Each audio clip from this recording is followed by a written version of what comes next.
Hello, I'm Isaac Hayes III, founder and CEO of Fanbase, and I'm here with a very important message.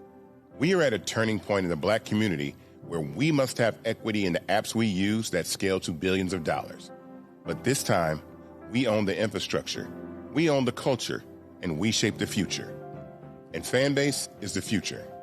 Fanbase combines the free functionality of Instagram, TikTok, and YouTube into an all-in-one platform built for the evolution of social media and monetization. With over 1.4 million users, that's real proof that we are shifting the conversation of tech ownership and equity for creators.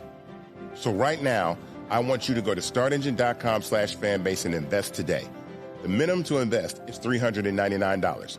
That gets you 60 shares of stock in Fanbase at $665 a share. This marks a turning point in Black ownership of social media. If we don't take this opportunity to own social media right now, we will always be customers to our own creations. And that can't go on.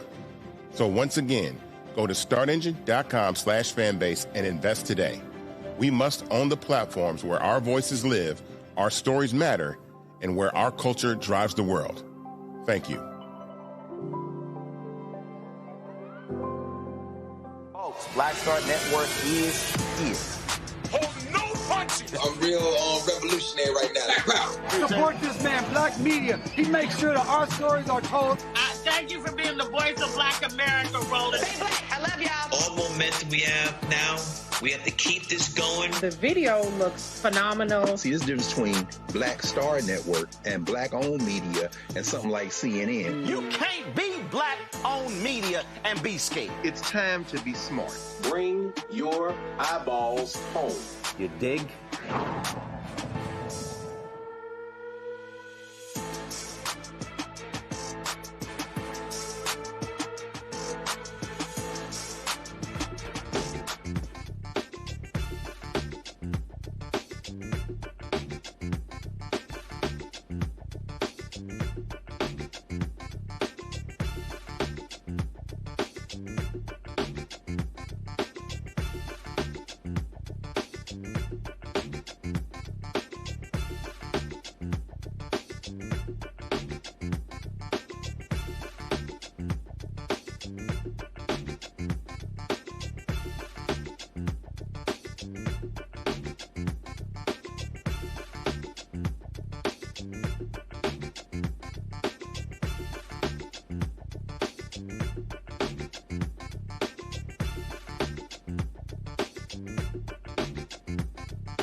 December 16, 2025, coming up on Roland Martin Unfiltered, streaming live on the Black Star Network.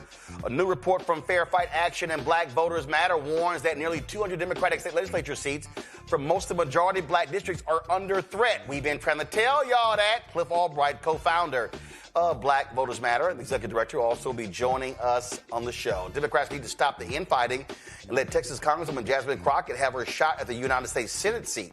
I talked to a Democratic strategist about this very issue. The National Association of Black Journalists has launched its endowment campaign to secure the future of black journalism. Allison Davis, one of the youngest founders, will be here to talk about the organization's history and the future. Fanbase, the creator-first social platform founded by Isaac Hayes III, one day away from closing its equity crowdfunding campaign. Isaac will join us for the last-minute push. Plus, in our Black Star Network marketplace, we're celebrating beauty, self-care, and melanin magic with Cocotique, a monthly subscription box created just for sisters and women of color. It's time to bring the funk on Roland Martin Unfiltered on the Black Star Network. Let's go. He's got it. Whatever the biz, he's on it. Whatever it is, he's got the scoop, the fact, the find. And when it breaks, he's right on time and it's rolling. Best believe he's knowing. Putting it down from sports to news to politics. With entertainment just for kicks, he's rolling. It's on go, y'all. It's Roland Martin, Rolling with Roland now. He's funk, he's fresh, he's real, the best, you know he's Roland Martin now.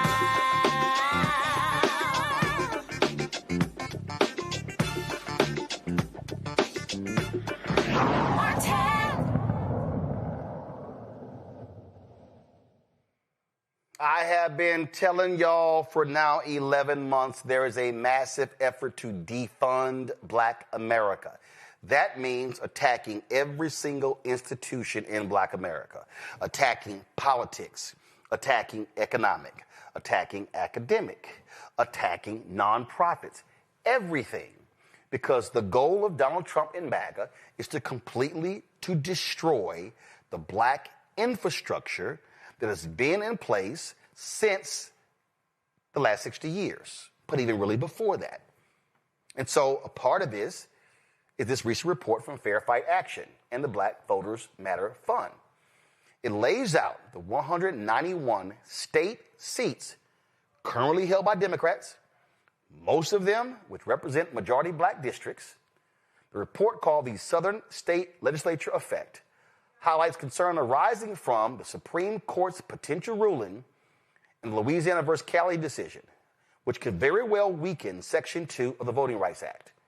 An earlier analysis suggested that if Section 2 were gutted by the Supreme Court decision, Republicans could very well redraw electoral maps, potentially creating 19 additional Republican seats in the U.S. House. Listen clearly, y'all. That's the U.S. House. But the ruling by the conservative justices could also lead to gerrymandering state maps. But you got to go deeper. County maps, cities, school districts. That's how serious this thing is. Cliff Albright is the co-founder and executive director of Black Voters Matter, joining us now from Atlanta. Cliff, on this show, we have been yelling and screaming this for a very long time.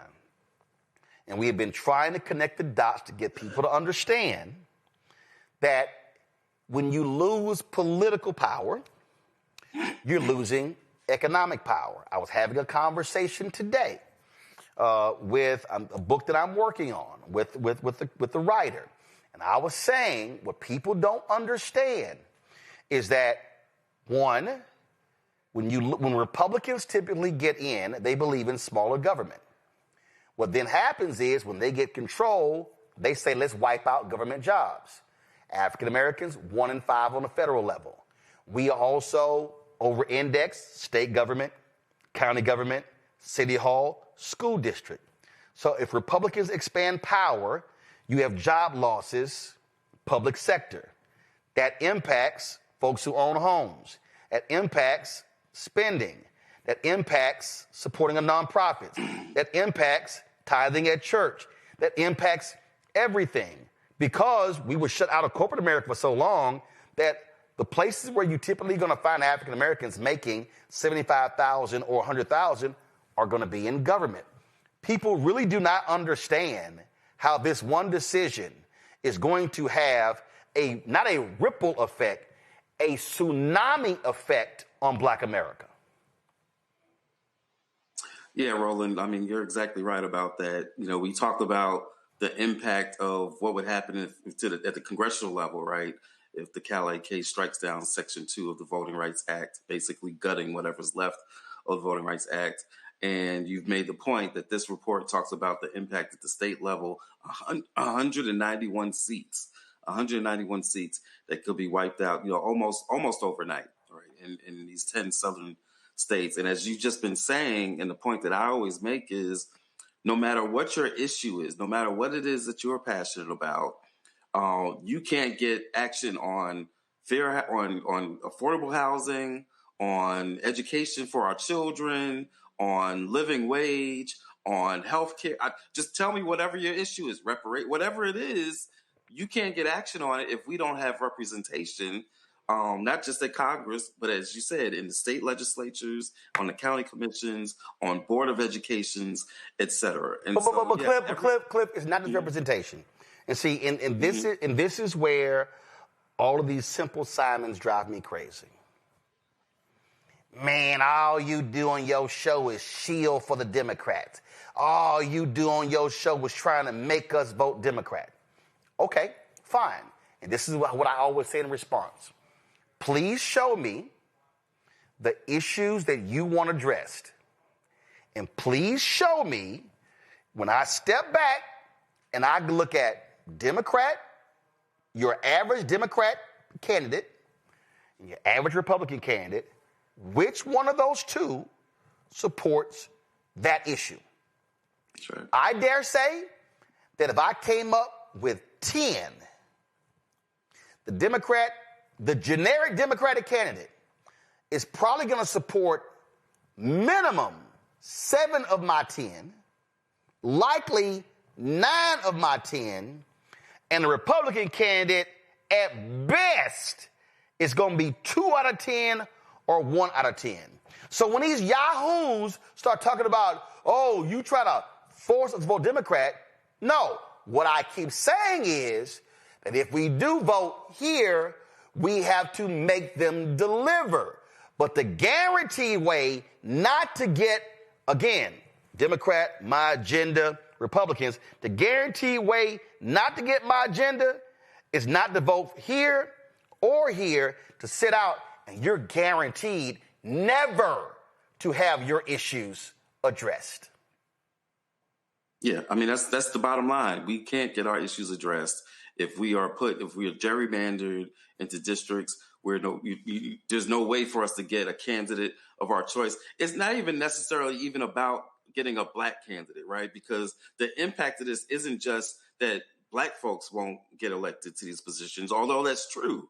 But even if you're, okay, well, maybe I can get me somebody who's kind of okay on the issues, who's progressive, they're not Black, but they're okay. No, we would be gerrymandered into districts where we would be so diluted that we simply would not have the power to get any candidate of our choice, meaning any candidate who moves on the issues that we're trying to get movement on. And the Republicans ain't even going to meet with us. They ain't, see, that's what I keep trying to explain to people. They ain't even going to meet with you. And see, Cliff, we keep trying to warn people. This is how deep this is. Go to my iPad, at least. Trump's White House is warning universities that if a student even writes an essay mentioning DEI, that's unlawful.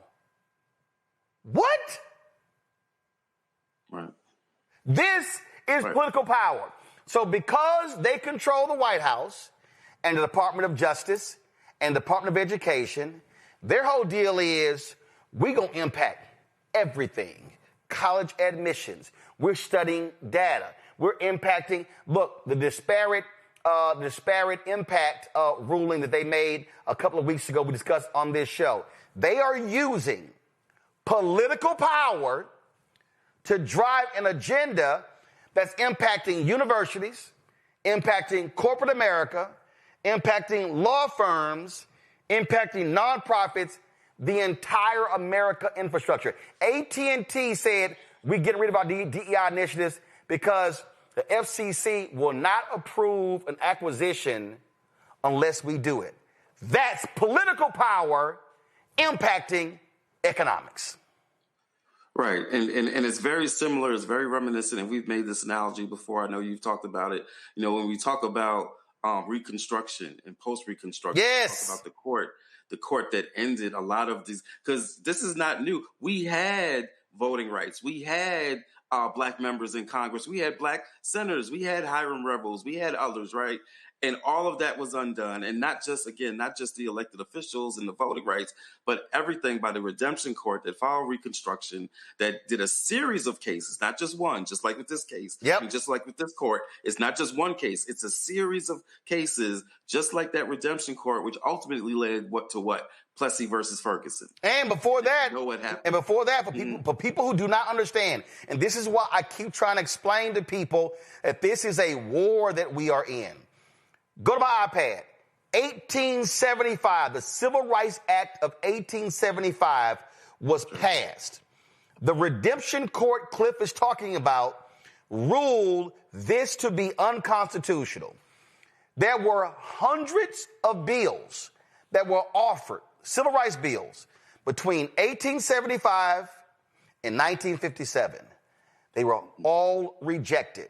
The other day, I listened to, because I picked up Cairo's book, Master of the Senate on the LBJ. And they talked about the speech that Senator Hubert Humphrey, this rousing speech that he gave in 1948 at the Democratic National Convention for them to add civil rights to their plank. Not a single bill. So even the 57 bill was massively watered down.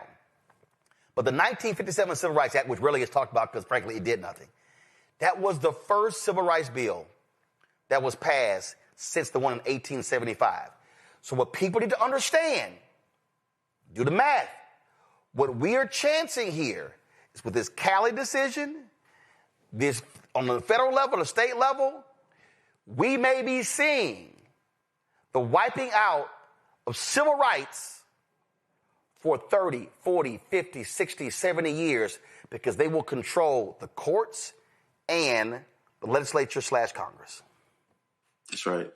And we need to make it clear, like, we got to sound that alarm. I was speaking in a panel a couple of weeks ago where I said, look, you know, we don't try to motivate through fear, right? Because, you know, us at Black Voters Matter, we believe in love and joy and culture and power, right?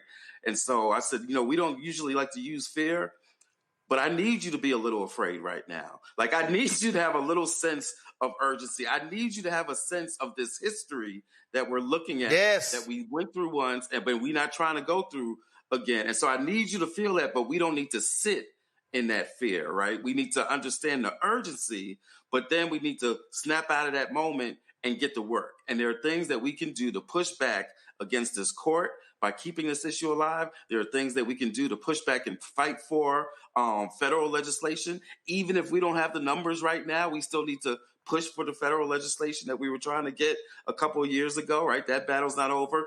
We need to push for state level voting rights. Even in some of these states that are hostile right now, yes, we still need to organize and push for those things. Doggone, if they can try to get Obamacare overturned 60 times when they knew doggone well they didn't have the votes, then we can still push our agenda and keep our issues on the table, because you can't you can't get the harvest later on if you ain't plant the seeds today.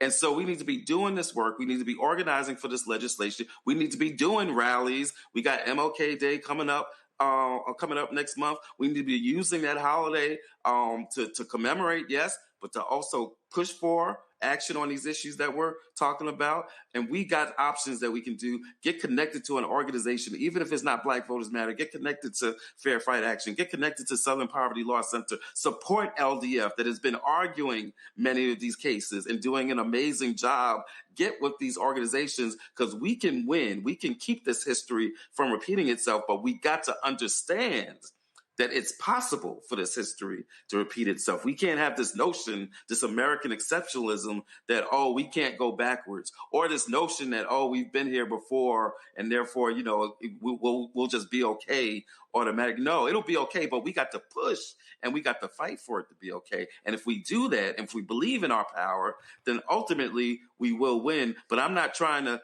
paint a rosy picture about the nature of the opposition and the nature of the threat that we're up against. This is as serious as it gets, and we need everybody to be very much awake about that. So I want to freeze that there because I understand the point, and I hear people say, man, y'all can't be coming here, y'all trying to scare us with all these scare tactics to get us to vote Democrat. Do you know what the right did? The right used scare tactics to say, if we don't do this, they, the left, the liberals, the progressives, they gonna control this. They gonna run this. That's what they did. And so what we're doing, we ain't scaring nobody, but we just trying to tell y'all not what we think is going to happen. We're telling y'all what is going to happen. I mean, I have been sitting with this writer for a week. And Cliff, it has been so enlightening, but also frustrating to hear me recite these things and me talking about this book, White Fear, and seeing literally every single thing I said was going to happen actually happen. Yeah. And then I'm talking to certain black folks, and it's kind of like, oh, yeah, man, I know you said that. I'm like, y'all don't see what the hell's going on? Y'all don't see what's happening? I go back to, y'all, this is real. They are actually challenging universities over the issue of DEI in tests. I'm sorry, in essays. They are driving everything. They are challenging everything. And I think a bunch of us, and because you mentioned organizations, this is what I need black organizations to recognize. And Cliff, I ain't got no problem saying it. We've had a lot of black organizations that have been stuck in the mud for more than a year. They were not active after Vice President Kamala Harris lost. Black people were saying, hey, where are we going? What are we doing? There are a lot of black organizations that are sitting in silos, only caring about their business. And what I keep saying is, no, every black organization must be in a warfare state of mind, because with him sitting in the Oval Office for the next 3 years, we are in the middle of a war. This is the first year of a battlefront, and it's going to be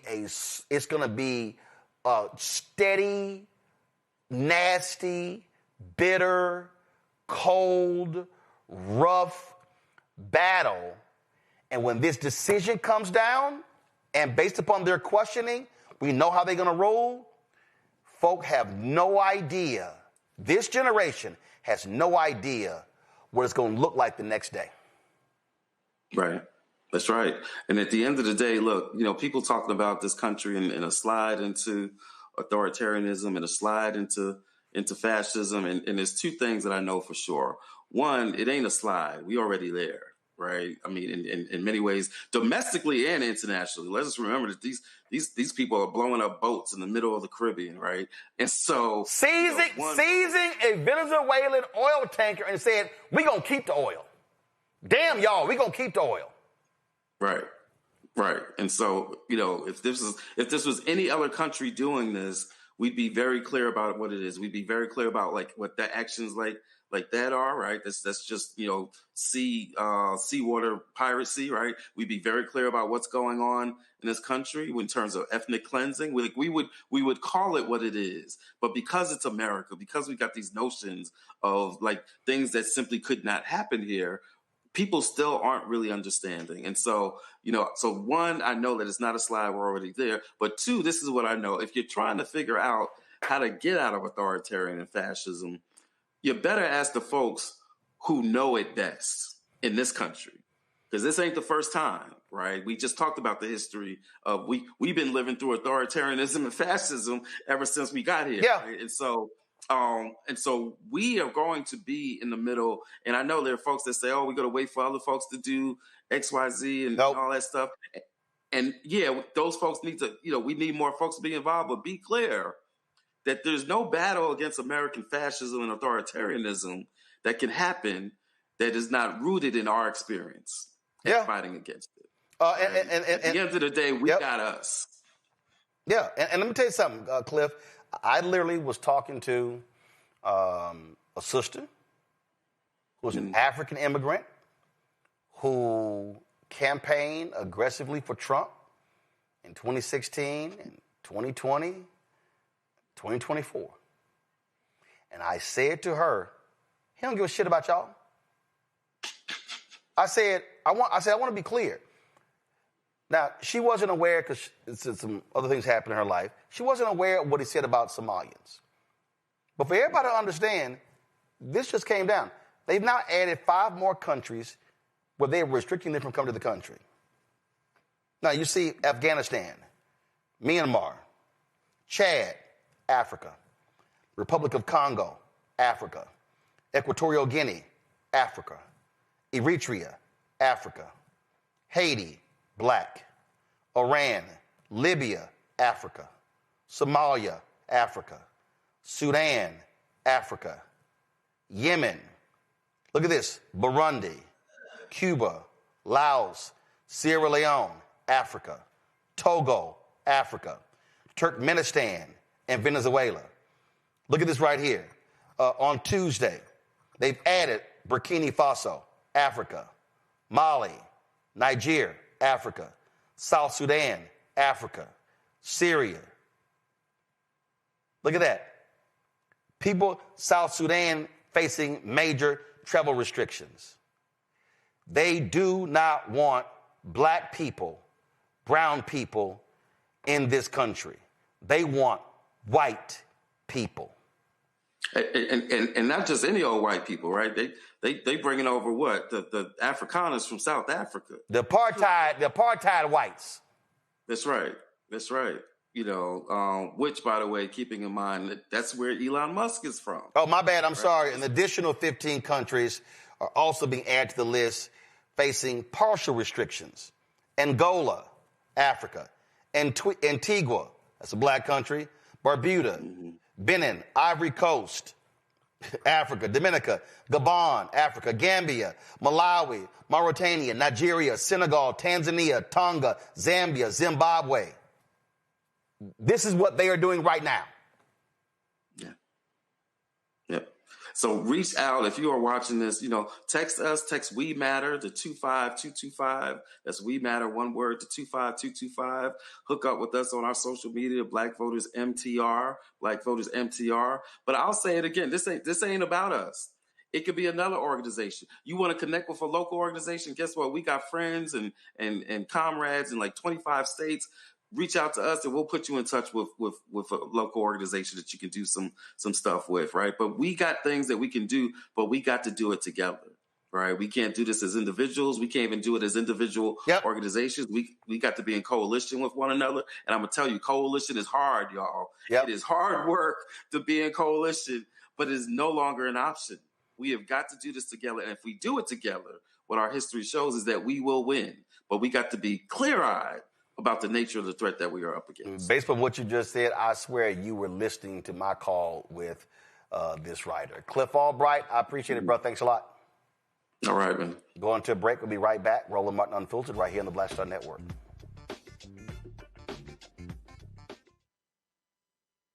This week on A Balanced Life with Dr. Jackie, we're talking about the ups and the downs of the holidays, the ebb and flow of life, those things that keep us running and gunning. But there comes a time in each of our lives where we need to just sit down, sit back, and relax, giving you a chance to really find out who you are and how you're going to move your life forward. How do I learn? How do I grow from this? And that's where, resilience comes. I'm literally walking this out in real time. It's just giving myself all the grace, all the space, all the permission that I need. We're talking about all of these things this week on A Balanced Life with Dr. Jackie here on Black Star Network. This this week on The Other Side of Change. Book bans, anti-intellectualism, and Trump's continued war on wisdom. This is a coordinated backlash to progress. At the end of the day, conservatives realized that they couldn't win a debate on facts. They started using our language against us, right? Remember when we were all woke and the woke movement and all that kind of stuff? Now everything is anti-woke, right? When we were talking about including diversity, equity, inclusion, and higher education, now it's anti-DEI. All this are efforts to suppress the truth because truth empowers people. You're watching The Other Side of Change only on the Black Star Network.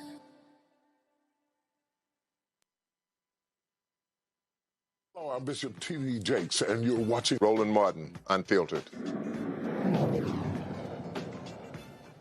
30. Come back to me. All right, folks. We're sounding this alarm because this thing is real. It's real. And there are too many people who are just running around, oh, no big deal, whatever the hell. I'm trying to tell y'all, this thing is real. And we're sounding the alarm because we know what the impact is going to be. History tells us this. When you hear the phrase, history always repeats itself, it does. It does.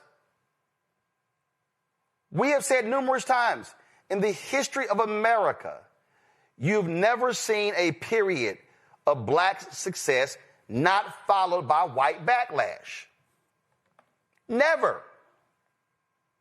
You've never seen it. And so what we're looking at right now is that very thing. And folk had better wake up and realize this.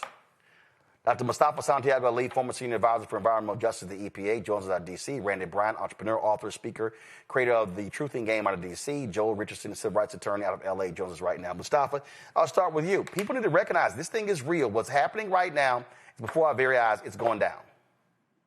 Yeah, and the way you and Cliff framed it out is the exact way. You know, all you have to do, I always encourage folks to please read. Because when you read, you have a better understanding of what transpired in the past so that you're prepared for what could happen in this moment. And it is about the backlash, right? It's about the black political power that has been garnered over the past couple of decades, the changes that have been able to be made, even though we still know that there was many things that we still needed to improve upon. But if you actually are a student of history, you don't even have to be a student of history. If you want to watch a video, you can watch a video. Or if you want to read, you can read. Go back. I can't hear myself. You were talking about education. You were talking about education earlier. When you go back and look what happened after the Reconstruction era, you actually had federal support for black education collapse that was intentional. Everything with the Freedmen Bureaus, they attacked that as well. Legal segregation was codified. So when we talk about Plessy versus Ferguson back in 1896, all of that was a part of the reaction to black power, to black folks being able to get educational systems in place. You had a short amount of time there where folks who were illiterate, who were then able to garner the information, to be able to learn to read and write. And that made folks scared because then people's expectations began to rise and they began to demand basic amenities, if you will. You saw massive disinvestment also after the Reconstruction period around literacy. You literally had schools in counties, black schools that were shut down. It might have been the only school, and they would shut those down because they understood the power of education.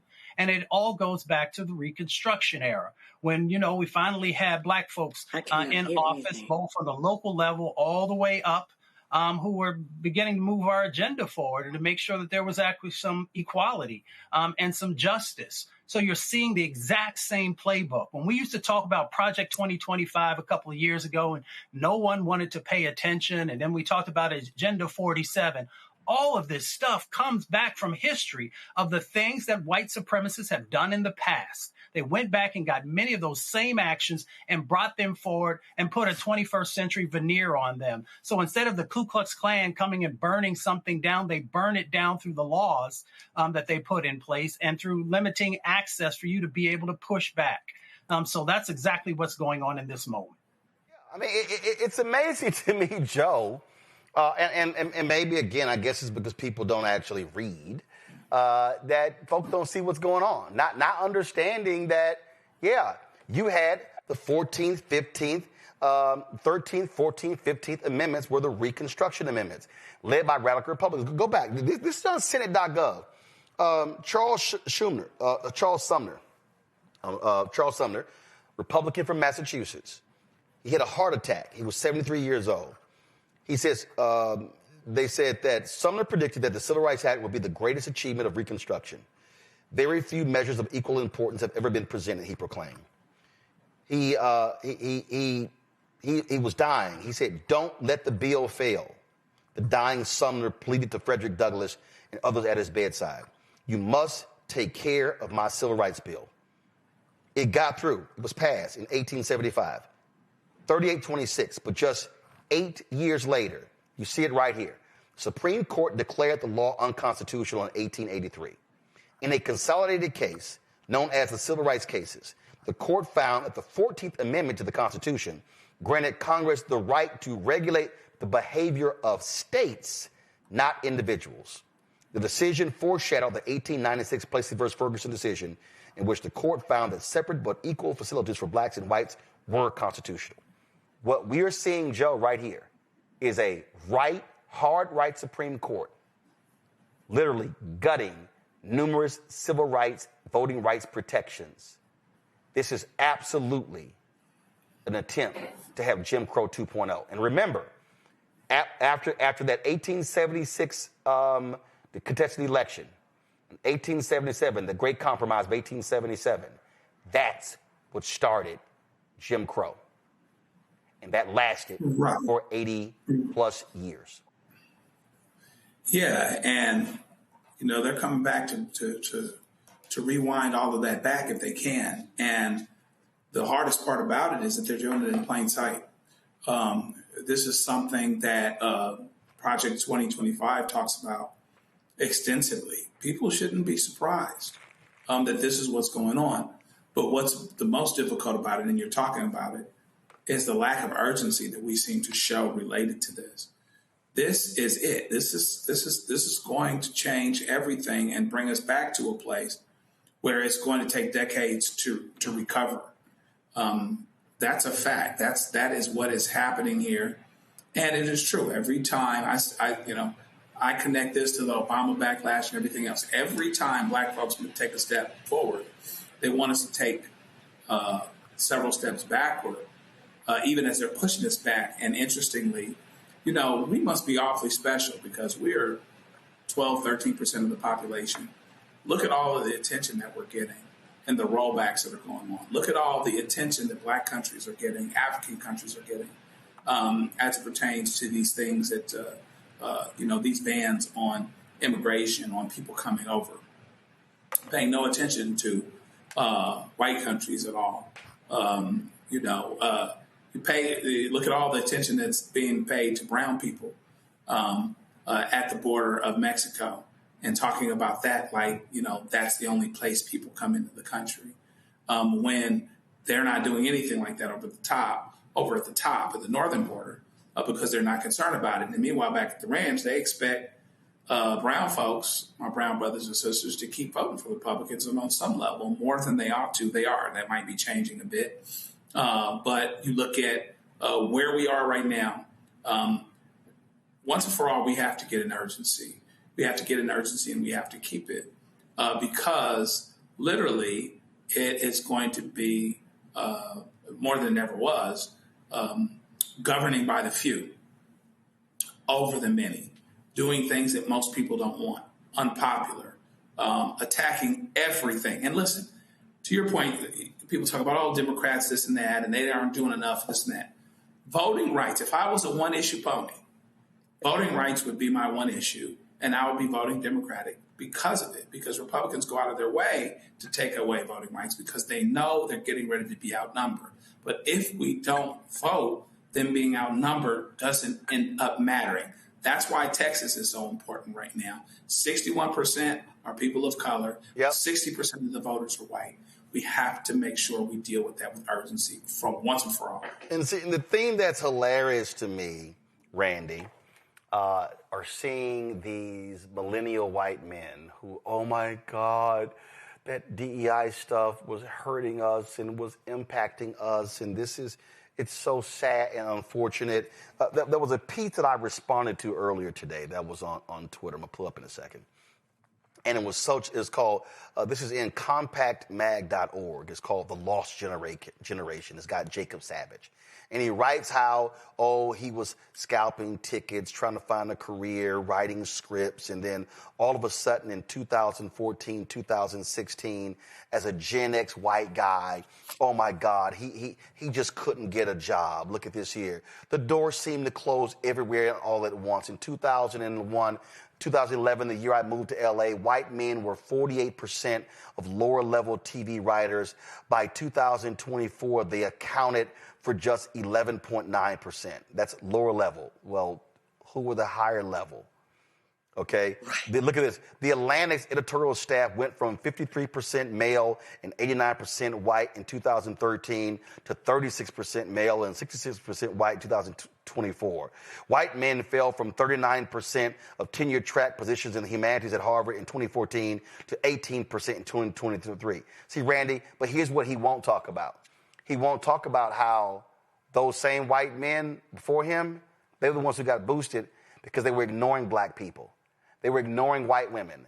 They were ignoring Hispanics and Latinos. See, this is what these white guys never want to talk about. They never want to talk about how they wish they could go back to the Mad Men days where they didn't do it. And in fact, a report came out today showing, and this is what is so hilarious with this BS. The Hollywood Reporter dropped a story today stating that of the streaming shows last year, I think 90% of the showrunners of the streaming shows were white men. So things were just so great for white women, black people, and people of color. But this is the game that they're playing. This is why the rollbacks are happening, because white fear, how the browning of America is making white folks lose their minds. These white men are angry because they now have to compete, and they don't get everything because they're white men. Right. They talk about DEI. It's so funny. They always want to call black people and say that we're playing the victim card. And who is it that is playing the victim card and always acting as if they've been victimized? White men. They are constantly whining these days. They want the world to be the way that it used to be, where they made all decisions and were given everything. It angers me so much when people say DEI is not good because everyone should be competing equally and not be given anything based on race or color. What about racism? What about white supremacy? The whole idea of whiteness was created specifically by white men to give white men an advantage in this country, to give them white privilege, to provide them with the majority of jobs and the majority of power in this country, which they still maintain. And then when programs like diversity, equity, and inclusion came up to slightly level the playing ground. And let me say this, in the article you just stated, what's happening in these Hollywood studios, they always want to blame black people, but I promise you, they specifically kept saying white males, because still those jobs that were obtained by DEI programs were for the most part given to white women and then other women of color. It benefited black people the least. Yes, it was a benefit, but the least. And so, as you state, they're so fearful because now we were trying to create a system that all people could at least be considered, all people who were equally qualified, and they now have to compete, and they don't like it, and they're whining, even though they still have the majority of power and money in this country. And so they are systematically pulling back all DEI programs. And I really want people to understand the severity of it. It's not just that they're saying If your college, your prospective student who wants to go to college writes an essay that talks about DEI, if it suggests that they in any way have overcome something because of their race, because of their gender, because of a disability, they could be disqualified. We're not just talking about colleges. We have people who are creating cases on the elementary school level that have DEI programs that say we want to have a diverse campus, a diverse student body. They are people who are suing and saying, no, that is unconstitutional. That's not fair. So they are attacking Black people, and really all people if you're not white and male, from getting an education at kindergarten, preschool, elementary school, high school, and yes, college, and the professional schools. So when I say that we are being attacked, so we cannot in any way move in this country, people need to take it quite seriously. We thought it was something to be able to get our children in these schools. The foundation of the way Black people thought that we could make it was education. We always said, get something in your head, but they're making it where it's virtually impossible for us to do that and understand it is strategic, it is planned, it was written out. So that is in every area. They are attacking us, and we cannot win a fight or a war if we don't recognize that we are at war and we are being attacked. Absolutely. It's happening in politics. We come back, quick break. We're going to talk about what's happening in Texas. Well, all of a sudden, folk want the Black woman not to be in the race because they are sure that a white man could actually win it. Or even Latino man. It's all over. It's how stupid it is, y'all. I'm going to break it down next on Roland Martin Unfiltered on the Black Star Network. Said the quiet part out loud. Black votes are a threat, so they erased them. After the Supreme Court gutted the Voting Rights Act in 2013, Republican legislatures moved fast. New voter ID laws, polling place shutdowns, purges of Black voters from the rolls. Trump's Justice Department didn't stop it. They joined in. In 2018, his DOJ backed Ohio's voter purge system, a scheme that disproportionately erased Black voters. Their goal, erase Black votes and political power. Yeah, that happened. These are the kinds of stories that we cover every day on Roland Martin Unfiltered. Subscribe on YouTube and download the Black Star Network app. Support fact-based independent journalism that centers African Americans and the issues that matter to our community.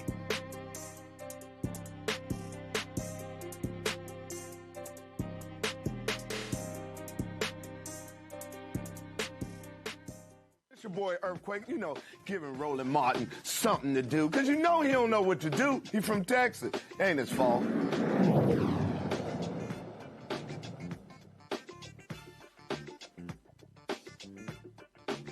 All right, y'all, a week ago, Congresswoman Jasmine Crockett announced she's running for the United States Senate, and all of a sudden, man, the haters and the bots all of a sudden came out, and they're talking about Israel and Gaza and all these issues, and now you got a bunch of people saying, oh, my God, there's no way the Black woman can win. Oh, my God, she is just too divisive. Oh, my God, we don't like how she talks, and you read the comments that we're going to lose. We're guaranteed to lose. I'm sorry. Texas has not voted for a Democrat statewide since 1994. That year, 4 Democrats won. They ain't had one since. Not one. So I'm trying to figure out how you somehow are guaranteed to win. Now, here's the deal. What people are concerned about is that on the Republican side, you got crazy, deranged, MAGA Attorney General Ken Paxton, that corrupt fool, who's trying to take out longtime Texas Senator John Cornyn. Now, there are Democrats who believe that, oh, my goodness, that this could be our best chance at winning as a result. Well, that's true. But it's still not guaranteed. So I'm trying to figure out what the hell all the people are talking about. So there was a piece I saw in the Daily Beast that made a hell of a lot of sense, titled, Democrats Must Stop Bickering, Jasmine Crockett Deserves Her Shot. The author of the piece is Kavan Schroff, Democratic strategist, and an attorney. Kavan, glad to have you on the show. This is what was just dumb to me. Here's what I don't understand. State Representative James Tallarico announced that he was going to run for the United States Senate. Former Congressman Colin Allred, who ran last year, got blown out by Senator Ted Cruz by 10 points after raising $80 million. He pulls out when Crockett gets in. And so all of these people are like, oh, my God, this is crazy. She's going to guarantee we lose. There hasn't been one since 94. So what the hell are these people talking about? Right, and I think to your point, right, we haven't won in 30 years, so maybe it's time to shake up the playbook. You know, Allred, I think he was an okay candidate last year when he ran against He was awful. Cruz. He was awful. He ran. No, Kyvon. No, I'm gonna say it. He was awful. He did not. It's the same old moderate playbook of trying to win those swing voters at the margins. There you go. And that hasn't worked for Democrats time and time again. And so why not try something new? And I will say, you know, there's a lot of discourse online, as you noted, but when you have a candidate that's digitally viral all the time, like Jasmine Crockett, that says she wants to expand the tent, reach new voters who are disengaged. By the way, the last midterm cycle in Texas, 2022, 10 million registered voters did not show up. So this is about mobilization and reaching those folks. And then third, candidates that speak truth to power, call out MAGA. When it's a Graham Plattner, when it's a Zoran Mamdani, when it's an Afton Ben, when it's a white person or a man, they get anointed the future of the party. When it's Jasmine Crockett, suddenly everybody's pearl clutching, and she doesn't even deserve to get in the primary. By the way, when have you ever heard this said about a white man? She shouldn't get in the primary because she's going to win the primary. That's the problem people have with her. Right. So I'm sitting here listening to these people, and so I pulled up some stuff, and I was like, okay, let me take a look. So if I go to, I was sitting here, let me try to find it. Because I was trying to pull up all the names, and so let's see here. And I wanted to pull up, like, who ran last time? And I wanted to see, so we know Beto O'Rourke ran against Ted Cruz in 2018. He lost. Then Colin Allred, and let's be real clear, there were a number of people who ran in the Democratic primary in 2024. Colin Allred did not run unopposed. He had to run in the primary. So I don't get why. Hell, let's see if it's Crockett, Tallarico, who campaigns the best, who makes the best arguments, and then if you win the primary, you go on to the general. Last I checked, that's called democratic process. Right, and I think this is an argument we see from the far left all the time, which is that they don't feel like they have to pay their dues to the Democratic Party. And I don't mean the establishment, I mean the voters and the organizers and the local folks who show up and do the work every single day, not just around an election. And whether it's Bernie Sanders or somebody else, they think they should just get to skip to the end. They don't ever have to win a primary, and everyone has to listen to them. And I think the other dynamic we're seeing here is, sure, some of the takes in post-2024, and I heard you talking about this in the previous segment, have focused on woke and DEI and culture wars. What's more of a culture war than saying we can't let a qualified black woman run in a primary because she's unelectable? There's nothing more than that. By the way, you want to talk about racism, I think it's so clear when you look at the issue of Gaza and you compare James Tallarico and Jasmine Crockett. This is the issue a lot of folks want to preclude her from joining on. They pretty much have the same position. The only difference is James was pretty much irrelevant. He wasn't in Congress. He's not in the Senate. Nobody cared what he thought about the issue. But when he's spoken about it, he's been aligned with Jasmine Crockett. So to say that's your deciding issue against the black woman, of course that reads as racist. Actually, so I just pulled this up. This is right here. Colin Allred, this is just last year, Kyvon. Colin Allred defeated 8 other candidates in the Democratic primary. There were 9 people that ran. Oh, including State Senator Roland Gutierrez. He's Latino. Carl Sherman, who's African American. You had some white candidates too. It was 9 people running. So we're losing it because some people, they think, like this one guy posted, James Tallarico is a dream candidate. And I said, can you define for me how he's a dream candidate? I'm still waiting. And again, this is not shading Tallarico. I've been to, first of all, I'm from Texas A&M graduate, okay? And I went down to the state capitol. Tallarico was one of the biggest voices against Greg Abbott's stupid scam voucher bill. I sat with Tallarico in his office and made a video with him. Okay, I'm not opposed to the guy. What I'm opposed to are these ignorant Democratic progressives, and most of the ones I see talking ain't even from Texas. They got no vote whatsoever, opining on a Texas primary when they don't know shit about Texas. And also, it is interesting, right? I agree with you. You know, I think James Tallarico brings some different ideas and a different approach to the table, much like Jasmine Crockett. And so the idea is we have two candidates trying a new approach, trying to reach new voters with a different message. Let them both get out there and communicate instead of forcing somebody out of the race before they've even had the chance to compete. And I will say the other thing that seems so messed up about this conversation, for lack of a better word, is that the idea that Jasmine Crockett is so dumb that she got tricked or duped into joining this race. And I think, first of all, this is somebody who's gotten themselves elected to Congress. She's an attorney. She's proven at every hearing that she is absolutely aware of her own facts. She knows how to do the research. There's no chance. That's the reality of the situation. Mind you, at the same time, the same critics of her were running around with an NRC SC poll talking about Graham Plattner and justifying his run with that data. So there's just so much hypocrisy in this conversation. And it's interesting to see James Tallarico obviously felt that this is going to be a drag on him, the toxic online mob that's supporting him, that he had to put out a video after Crockett announced, basically saying, we're going to treat her with respect.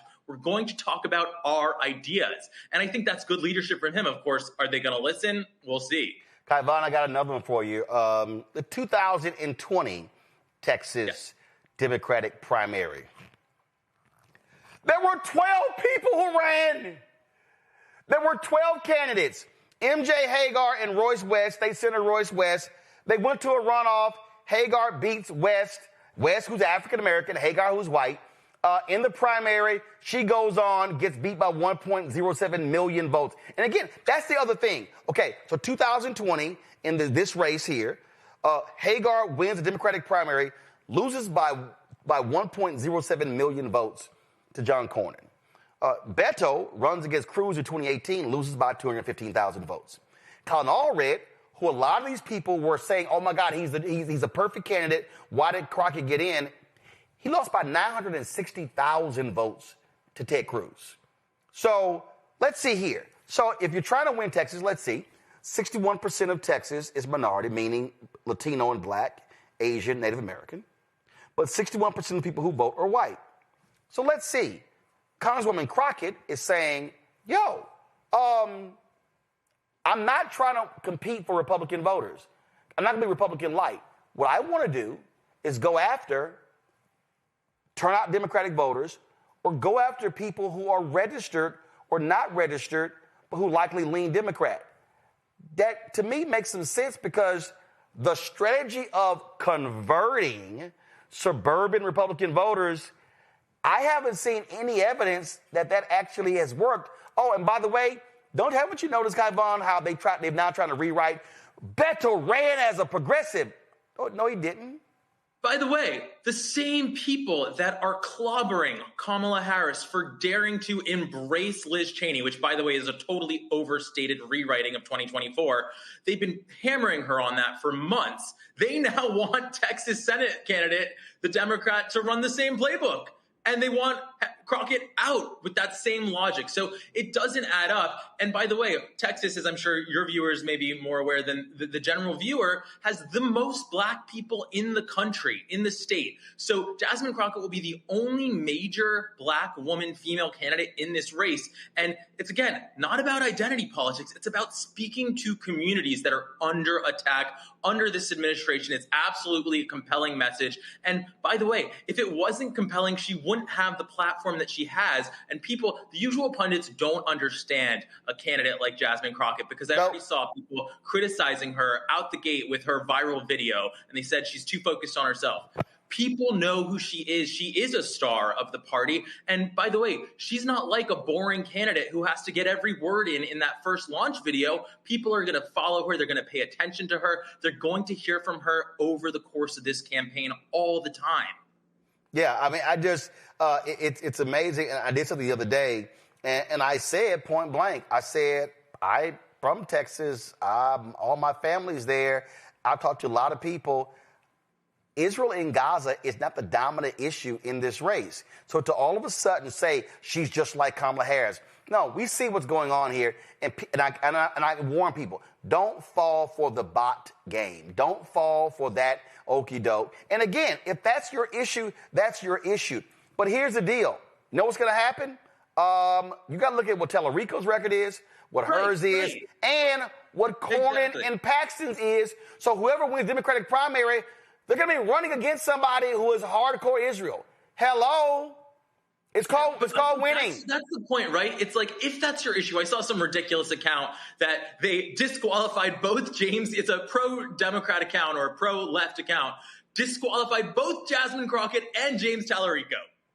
They put a big social media post out with an X on both of them. So what do you want? So you're not part of anything. You don't care. You just want to get engagement. You just want to sort of be a detractor and be angry. But certainly that approach is not a solution where, okay, Democrats have no candidate that meets your purity test. But to your point, if you compare these candidates on that issue and you say it's your issue and somehow you magically come down that only Jasmine Crockett is disqualified, then we have to talk about your other biases and incentives there because it's so blatant. They have the same position.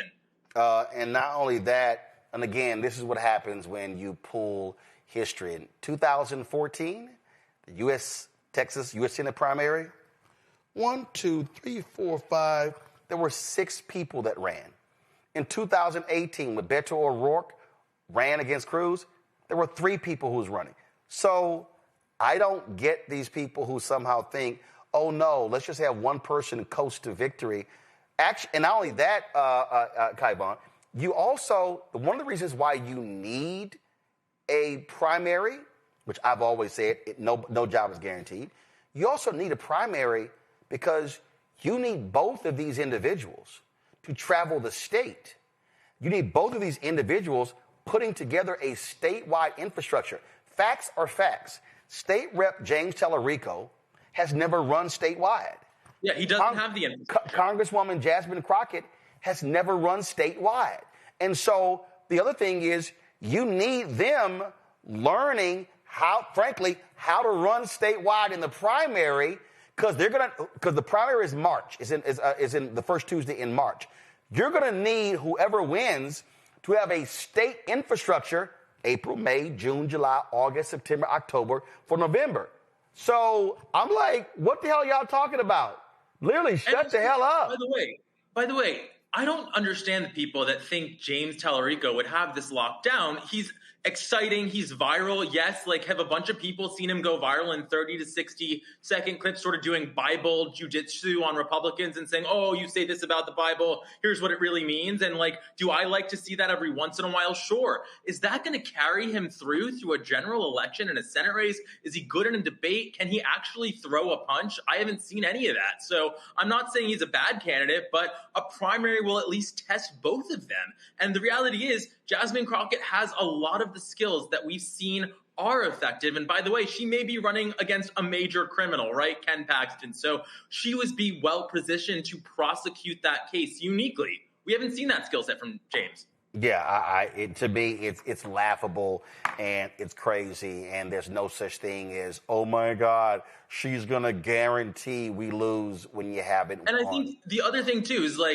I think there's a certain segment of the left that thinks that we're not going to talk about race and we're not going to talk about gender and we're not going to talk about these things because that was their takeaway from 2024 that we focused on that too much. First of all, we just had an election cycle that I think proves that's not the case. We've already made gains back with the young voters, Latino voters. Seems to be very laser focused on short-term economic ups and downs, which has always been the case in politics. So I think that's way overhyped. But when you are blatantly racist against a candidate like Jasmine Crockett, by the way, way, right, talking about her. Why are we reading articles in national media about her acrylic nails and her fake eyelashes? And they're so angry that she was the background on her phone. I mean, get a grip. Obviously, that's worthy of pushing back on hard. And I have to say, I really admire and appreciate your show, because if you look at the new media ecosystem that Democrats have built, it is so non-diverse, and they are losing the perspective on so much of the party and the base of the party on these issues.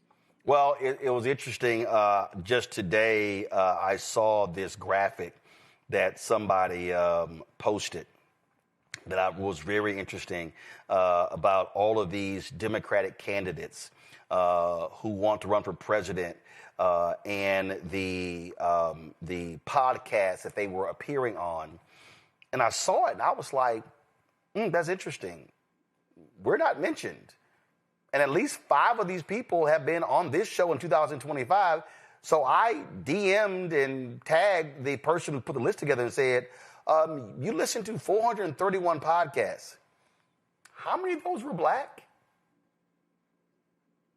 I'm still waiting. Yeah. I'm still awaiting an answer. I'm just saying, you go to the Midas Touch Instagram page, right? That's the main outlet for Democrats right now. How far do you have to scroll to find a black face that's not Barack Obama? And again, that doesn't mean that we need to cancel those folks or that we can't watch those folks, but it does speak to a lack of strategy, right? It's not about DEI. It's not about woke. It's about wanting to win. And when you don't have communicators that represent diverse communities, you are setting yourself up to failure. And we've seen that with Latino voters. And if you do not turn out black people in Texas, you're guaranteed to lose.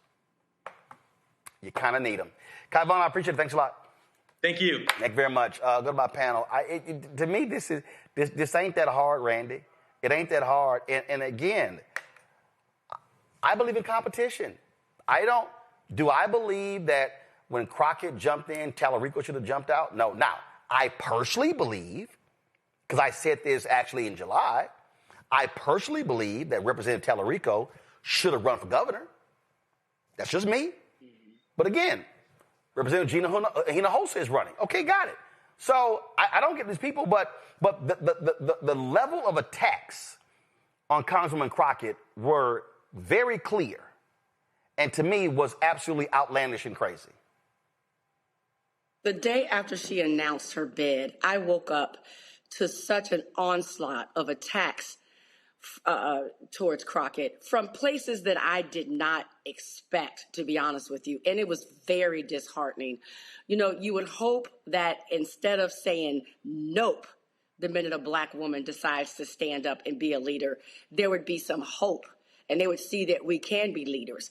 It seems as if they're so dependent on black women, but when it comes to supporting us, when we are trying to lead us, there immediately is this aversion.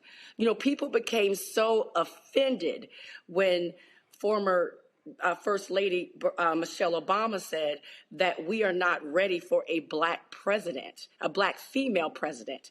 But we're seeing the way in what happened with Kamala, and we're seeing the way, Harris, and we're seeing the way that Jasmine Crockett is being treated.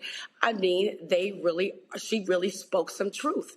And I think that people don't like the ugly truth, because I think Jasmine Crockett is a fantastic candidate. When you look at the demographics of Texas, that she can win it, but she certainly can't if the people within her own party are immediately just, saying that she doesn't have a chance and discounting her.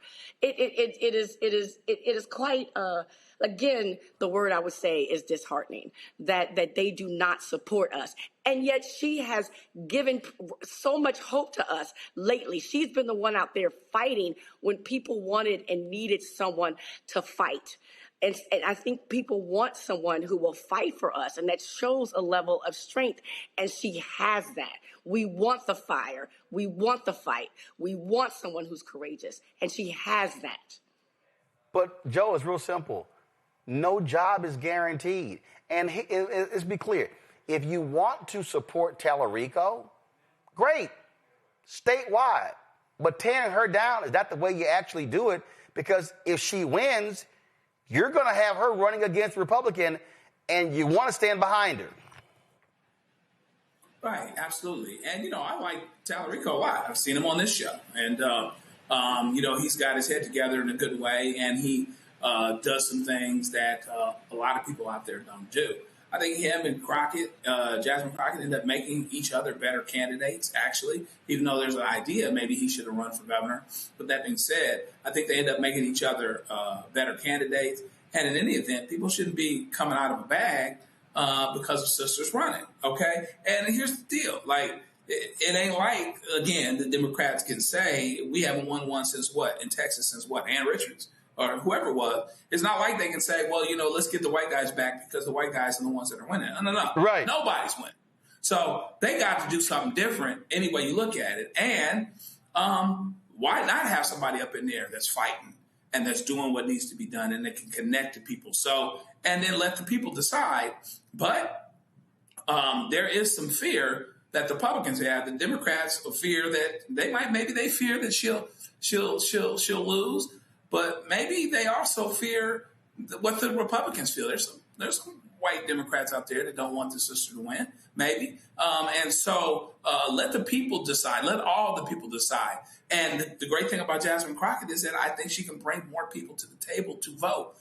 Folks that are going to be excited about voting, that are going to want to vote, and that they see an actual fighter. Because right now, the reason why Jasmine Crockett has the lane that she does, she did what she did anyway. The reason why she's getting so much national attention is because she's a fighter. It's because she is in Donald Trump's cranium. Donald Trump probably talking about her behind closed doors right now, like she has a tail.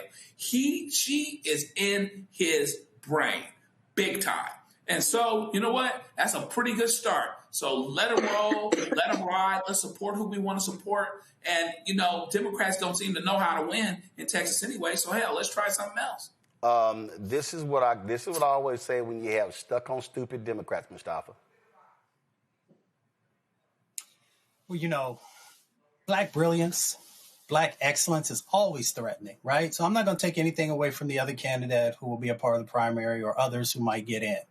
But all we have to do, once again, is look at history and remember all the challenges that Shirley Chisholm went through, right? Whether when she was running for the House or when she was running for the presidency, folks had all these reasons why she shouldn't do it, why she wasn't qualified, why she would probably end up losing. So all you have to do is then also take a look here in this moment. You see a number of the very same things from people inside of the same parties who are saying the same things about Jasmine Crockett, even though she is proven to be a 21st century candidate, right?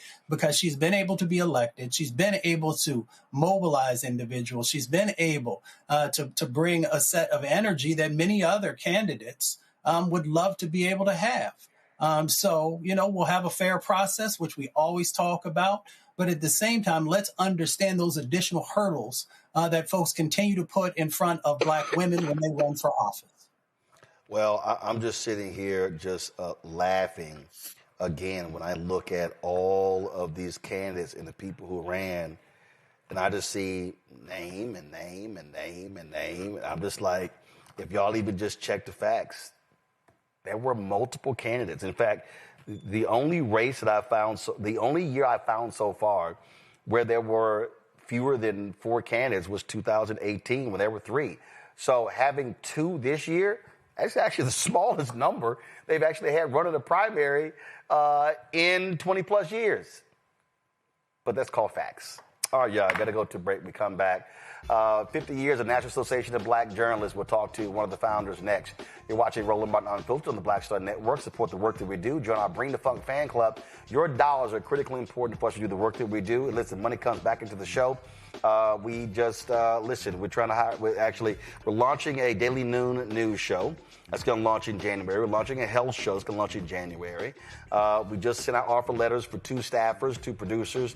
We're looking at another producer. So we're trying to build this team out. And the reality is we don't have millionaires and billionaires cutting us checks. We don't have a big corporate partner as well. So your dollars really are important, and y'all have been amazing since we launched this show. In 7 years, our fan base has contributed in excess of $4.5 million. And so all of those checks and money orders and deposits on Venmo and PayPal, Cash App, PayPal has been hugely important. And so we want you to continue that support. If you want to support us via Cash App, use the Stripe QR code. You see it right here. You can use the Stripe QR code for credit cards as well. PayPal is R Martin Unfiltered. Venmo is RM Unfiltered. Zelle, Roland at RolandSMartin.com. Roland at RolandMartinUnfiltered.com. Checks and money order. Make it payable to Roland Martin Unfiltered. P.O. Box 57196, Washington, D.C.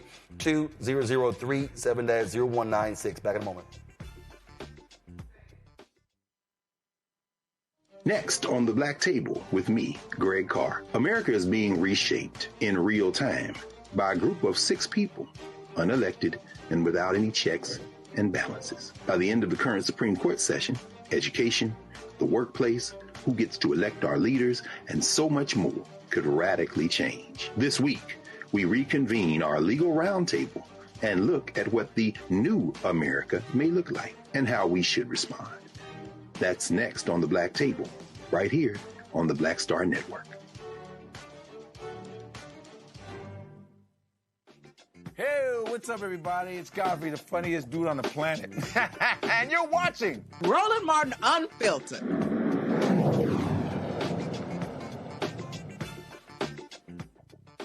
Folks, black journalists absolutely matter. And so that has always been the goal, the National Association of Black Journalists advancing the issues. But what happens when, frankly, we return back to how things used to be? We are seeing a dramatic drop in black journalists all across this country. We're seeing folks laid off. We're seeing all sorts of consolidation happening in the news industry. And so what is the path forward? One of the folks who's been in the business, she was, again, one of the 44 founders of NABJ at that meeting in Washington, D.C. in 1975 is Allison Davis. Spent time working at a number of media institutions, including NBC Today's Show. She joins us right now. Allison is probably more of a tech geek than I am. That's and probably by. Oh yeah, I have something new to show you. I knew you had something. I knew you had something. I have something new. Hey, yeah, I got a little something new to show you. What is that? That's the Insta360 Ultra. The Insta360 Ultra. Oh, I already have that. Hold on. Let me see it again. Let me see it again. It pops out? Yep. Let's see, pop it out. Let me see. All right, sis, you want to sit here. See, I told y'all, come on, go to that wide shot. So, see, you know, Allison want to sit here. Allison want to sit here and play. Okay, since you want to sit here, hold on. See, I wasn't even trying to go here. Let's see here. You mean that Insta360 right here? You mean this bad boy right here that I can just pop right on out and sit here and where's a body camera, so we can go ahead and do that one. Oh, that DJI Action 6 is on order. It'll be coming in real soon. Let's see. Let me see. Hold up. Sis, you going, let's see here what I got. So, I care. See, y'all got to understand, I'm always ready for something. See, so we go back. So this is the DJI Action 2 right here. That's been around a while. Then, of course, we got that original Insta360 right here. I got that, but I got the 360, Insta360 3S. Okay, and we go ahead and got the GoPro 360 Hero right here. Let's see here. Hold up, I got some other stuff in here now. So I was doing a Zoom earlier, so I took up my Action 4 and 5, but I got them in here. So yeah, we always ready. We always good to go. Then of course the DJI microphone right here. Yeah, mine.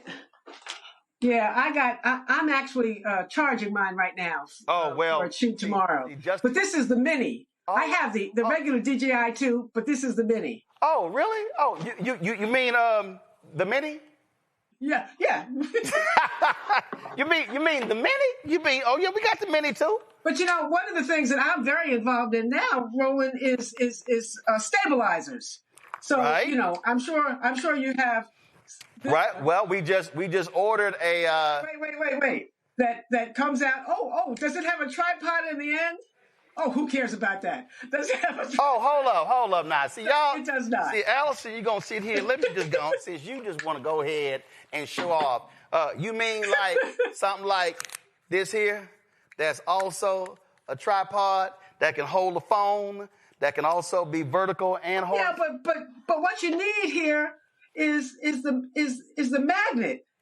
So you don't want to keep no. See, you want the magnet. No. See, and you want to be able to put accessories on it as well. No. See, I don't do the magnet. I don't do the magnet because that sucker can slip off, fall off, demagnetize. No, I believe in screwing. No, I've never had a problem with it. I believe in screwing that sucker in tight. So we can always be good to go. And then of course, when you're standing around so much, sometimes, you got to go ahead and make sure you massage your back. This on the back too. So anyway, yeah, so,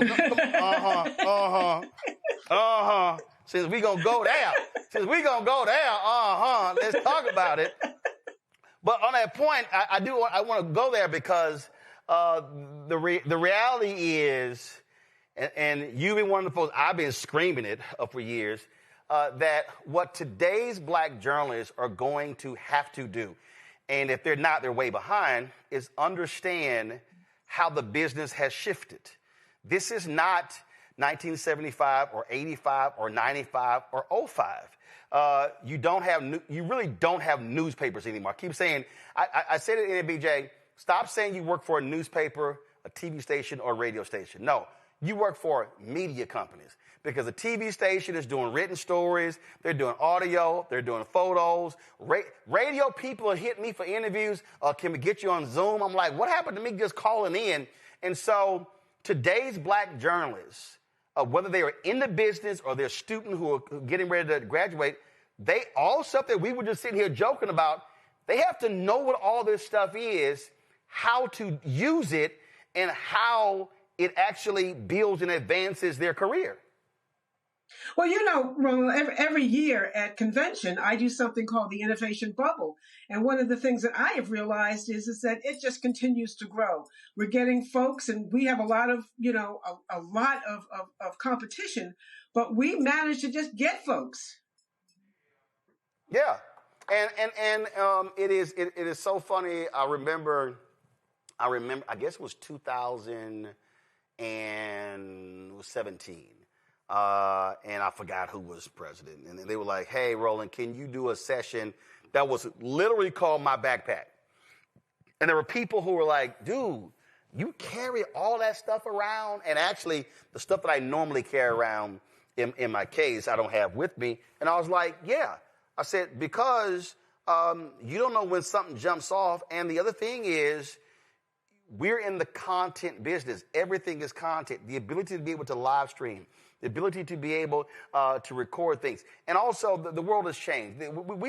This is no longer about, oh, no, we need to have the lines of resolution. It needs to be this. Listen, that thing left a long time ago, and now it requires for the journalists to have to think the who, what, where, when, how, and why, but also the tech piece to understand how they both merge.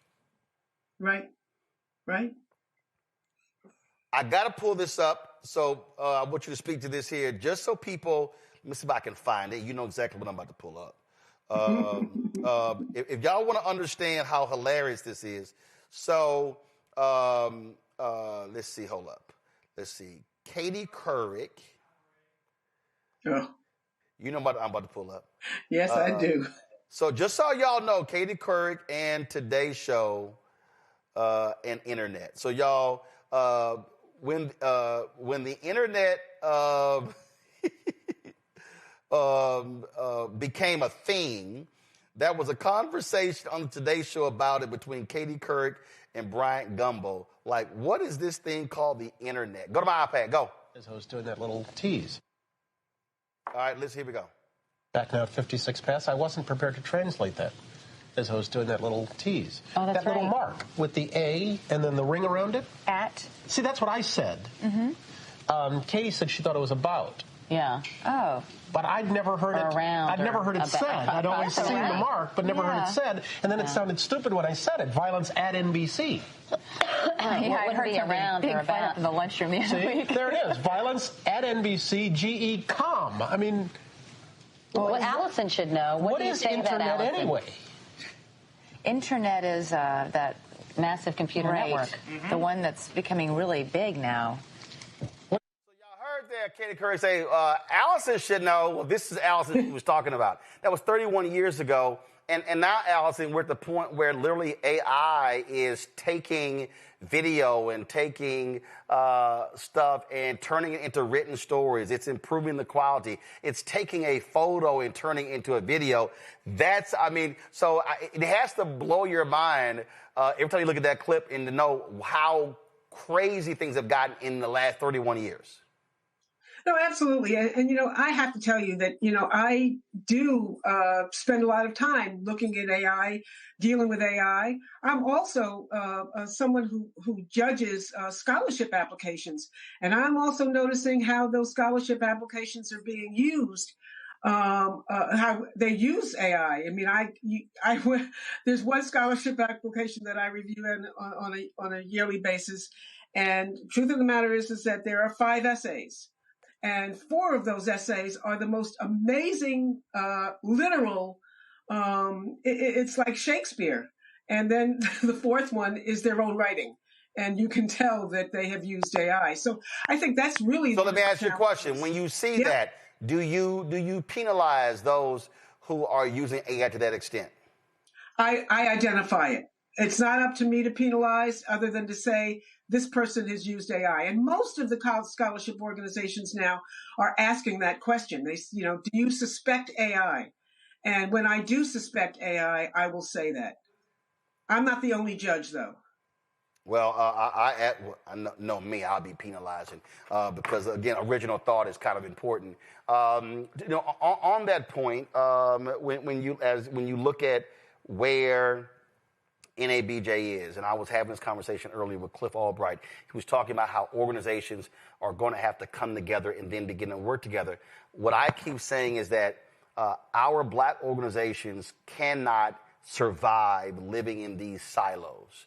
That we're going to have to say, hold up, what are y'all doing? So if you're a business group, okay, how do we partner with you? A tech group, how do we partner with you? As opposed to trying to figure out ourselves, because you have all this capacity, we have to be utilizing our expertise, and it has to be moving this way as opposed to just sort of living in our own world. Your thoughts on that?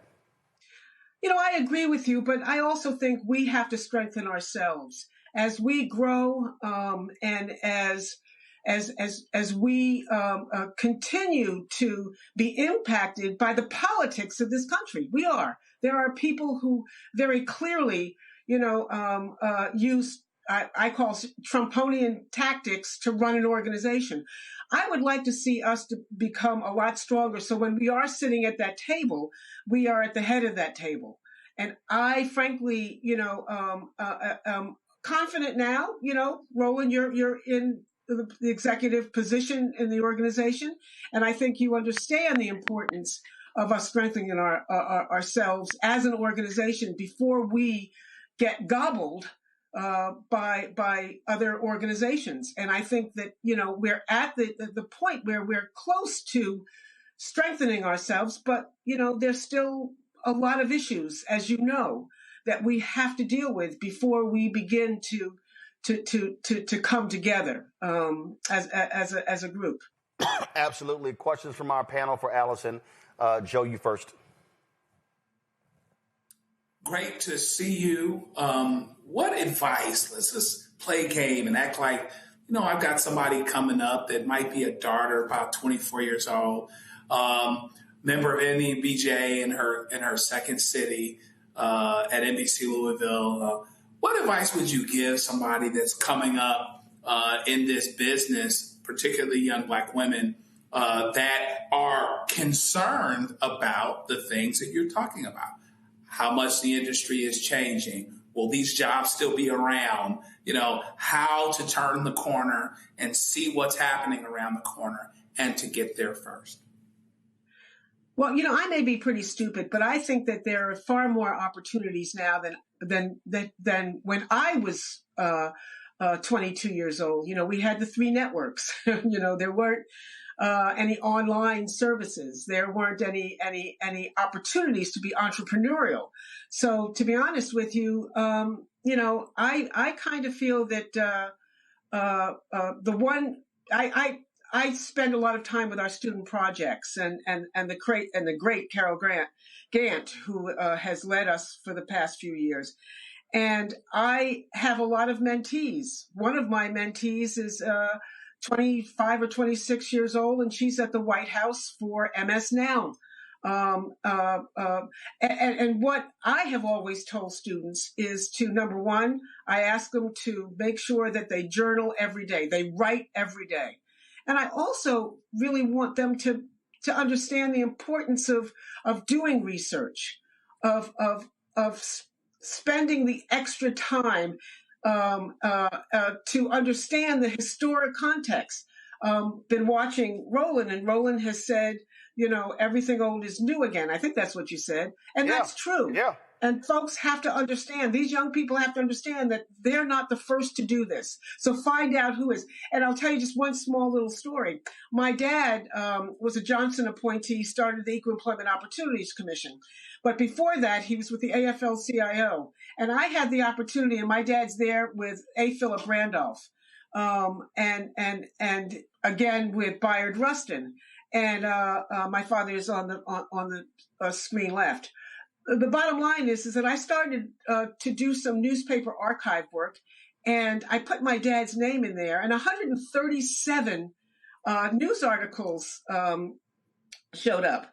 And I got so shocked because for us, he was our dad. He'd come home on weekends, and we'd be, because he worked in Washington, we lived in New Jersey. My mother refused to move to Washington because it was very segregated at the time. Hence, what I found was how important he was to getting the Voting Rights Act passed in the 60s. I mean, he crossed the Edmund Pettus Bridge on the second go around with King. I didn't know any of this stuff. And so I say to all young people, know your history. There's so many ways that you can find your history. And so find your history, know your history, and tell your history along with your present. Randy? It is so great to have you here.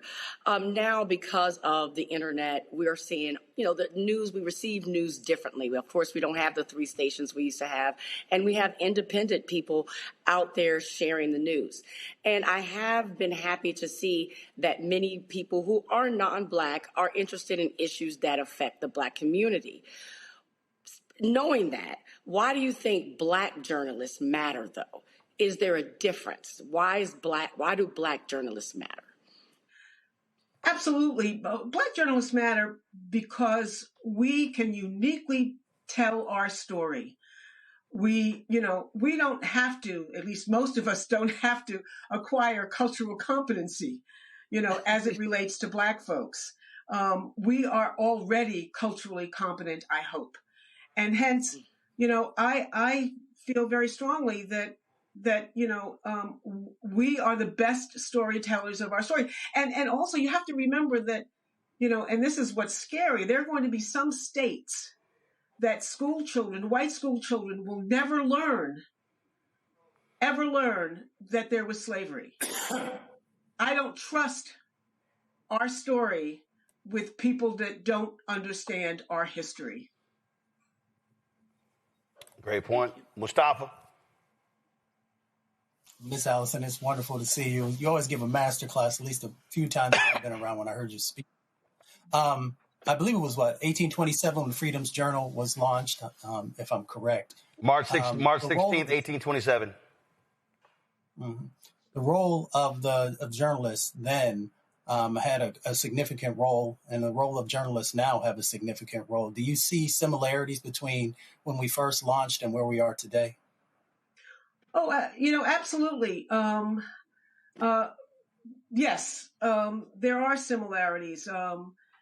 I think that both, the folks in the 1800s and the folks now are after truth.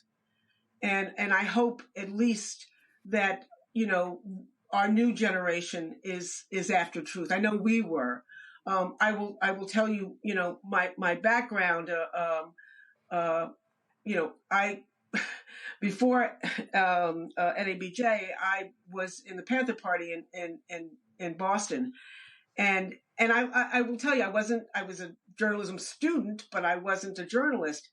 And I remember so vividly, certainly reading about the history of Blacks in journalism, and understanding that that they had gone through tremendous struggles, and felt very strongly that I needed to go through those same kinds of struggles and recognize, what we were up against, and what I would be up against as a working journalist. And I do believe that has not changed. At least it certainly hadn't changed with many of my fellow founders that I've known through the last 50 years.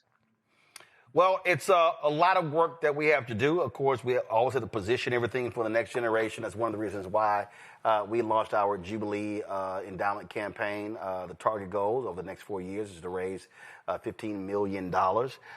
And to your point, Allison, about how we have to also look inward.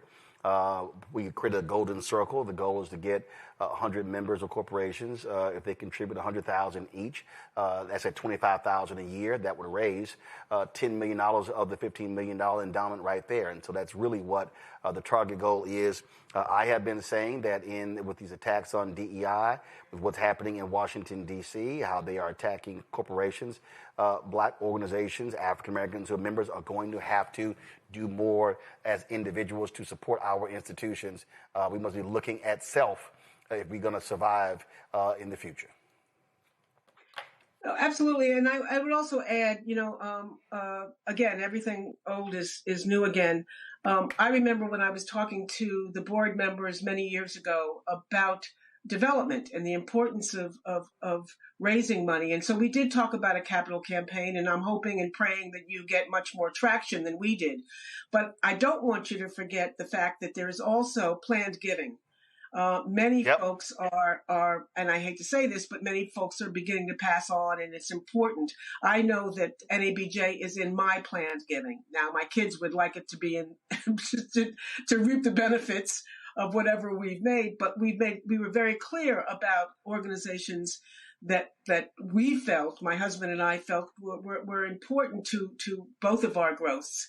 And so I hope that you can also add planned giving as a source to help boost the campaign.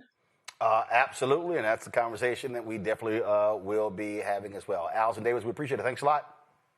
Thank you. All right, folks, going to a break. We come back. Black Star Network headlines with Brittany Noble. Back in a moment. If in this country right now you have people get up in the morning and the only thing they can think about is how many people they can hurt, and they got the power, that's the time for mourning. For better or worse, what makes America special, it's that legal system that's supposed to protect minorities from the tyranny of the majority.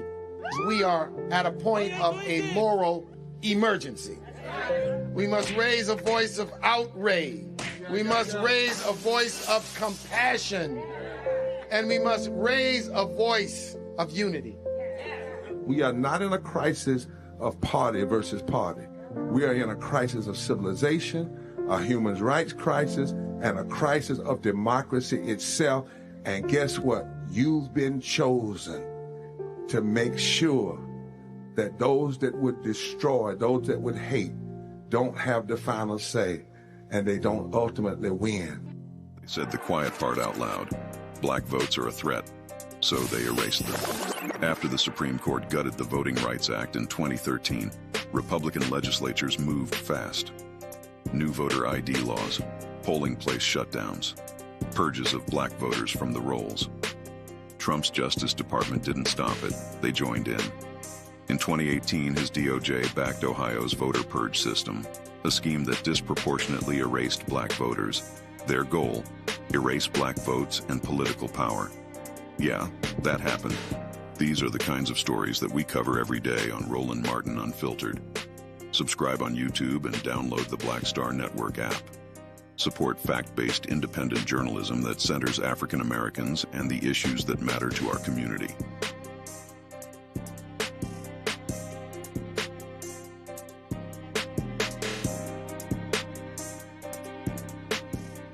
This week on A Balanced Life with Dr. Jackie, we're talking about the ups and the downs of the holidays, the ebb and flow of life, those things that keep us running and gunning.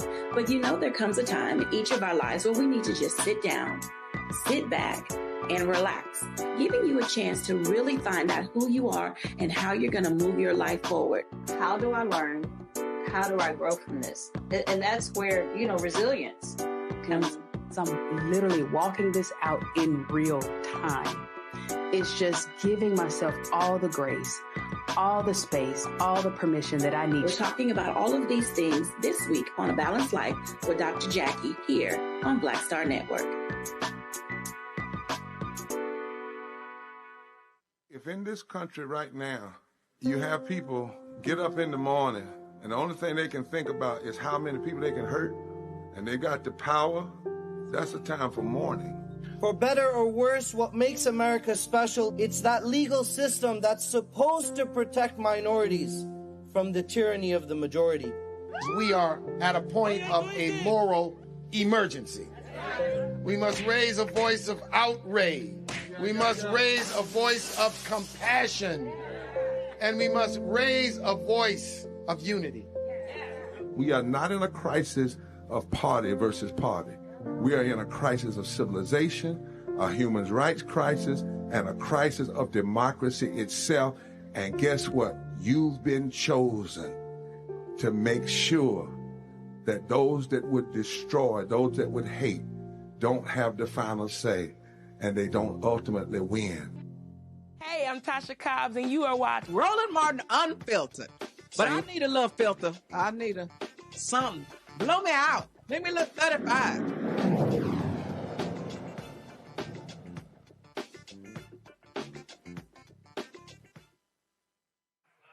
Time for Black Star Network headlines with Brittany Noble. Roland, the unemployment rate climbed to 4.6% in November, marking its highest level since September of 2021. Employers nationwide added 64,000 jobs during the month, surpassing economists' forecasts. The release of the government's official employment data for October and November was delayed by the 43-day federal government shutdown that ended last month.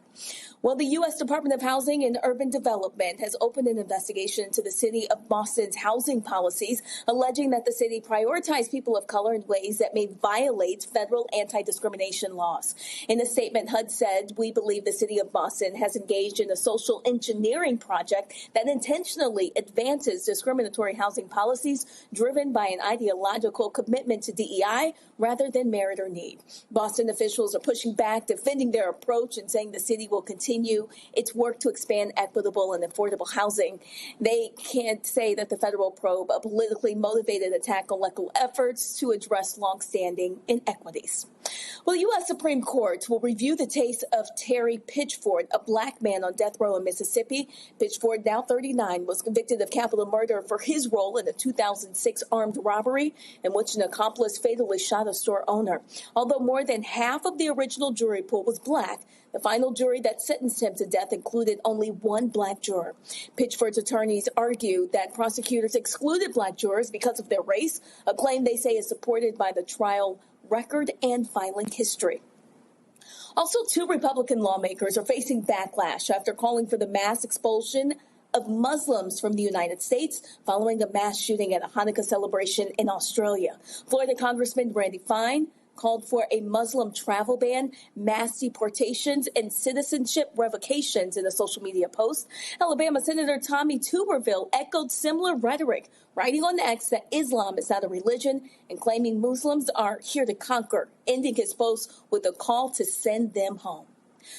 Also, instead of a Confederate General Robert E. Lee, the U.S. Capitol will now display a statue of Barbara Rose Johns, a teenager who challenged segregation in public schools. Johns was just 16 years old when she led a student strike in 1951 to protest unequal conditions at her Virginia high school, a case that later became part of Brown v. Board of Education. The statue is engraved with her words, "Are we going to just accept these conditions, or are we going to do something about it?" We'll have more for you on the other side of this break. You're watching Roland Martin Unfiltered on the Black Star Network. This week on The Other Side of Change. Book bans, anti-intellectualism, and Trump's continued war on wisdom. This is a coordinated backlash to progress. At the end of the day, conservatives realized that they couldn't win a debate on facts. They started using our language against us, right? Remember when we were all woke and the woke movement and all that kind of stuff? Now everything is anti-woke, right? When we were talking about including diversity, equity, inclusion, higher education, now it's anti-DEI. All this are efforts to suppress the truth because truth empowers people. You're watching The Other Side of Change, only on the Black Star Network. They said the quiet part out loud.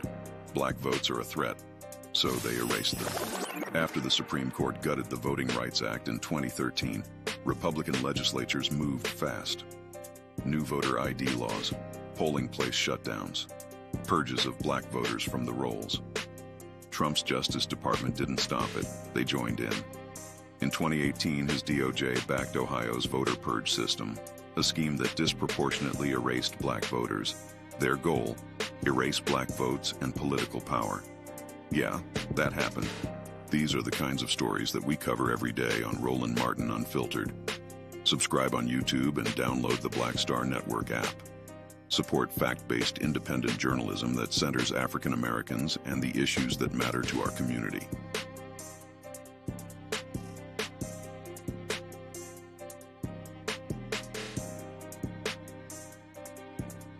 Michael McMillan, President and CEO of the Urban League of Metropolitan St. Louis, and you are watching Roland Martin Unfiltered.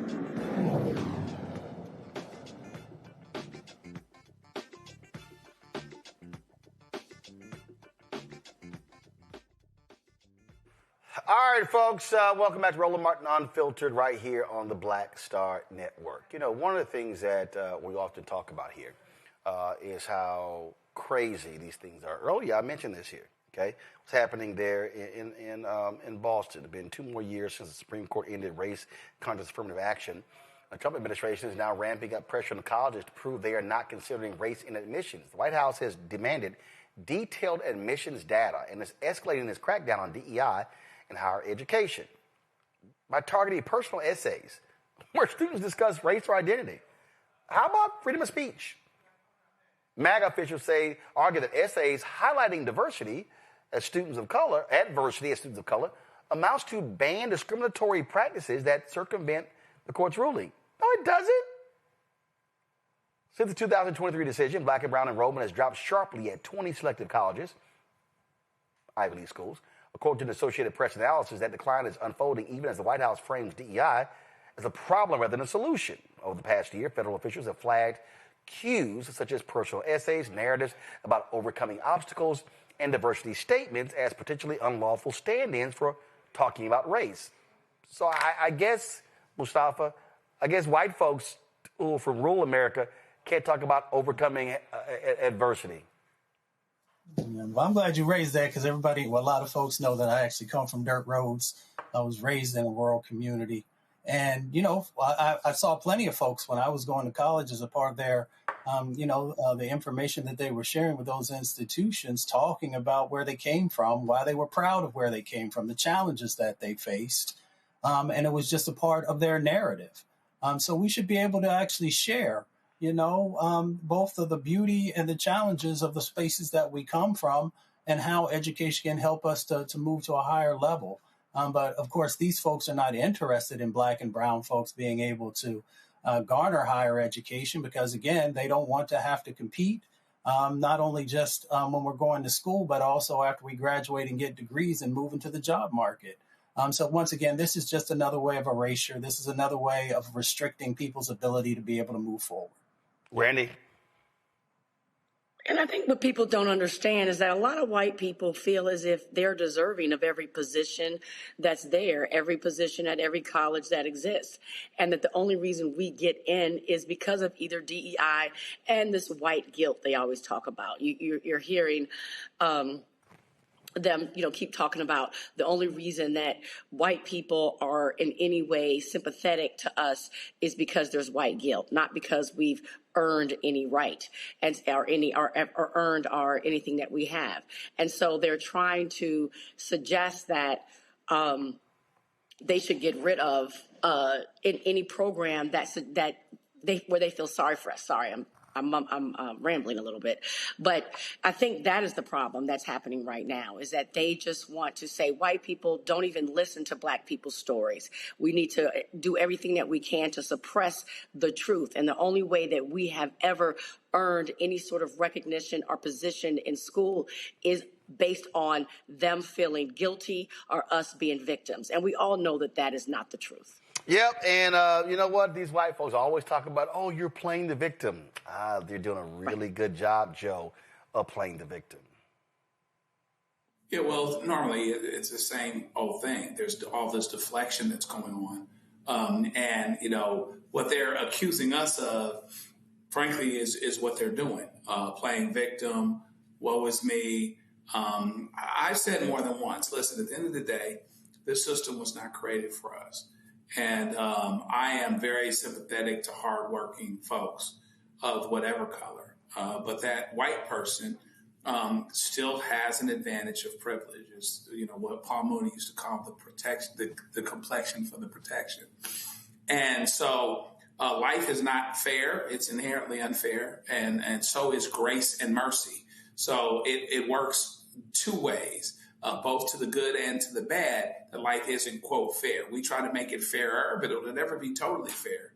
Most people won't switch with us when it's time to be in a car on a dirt road late at night with the police following us. And so, you know, they get 5 out of 6 spots, born on third, sometimes stealing home.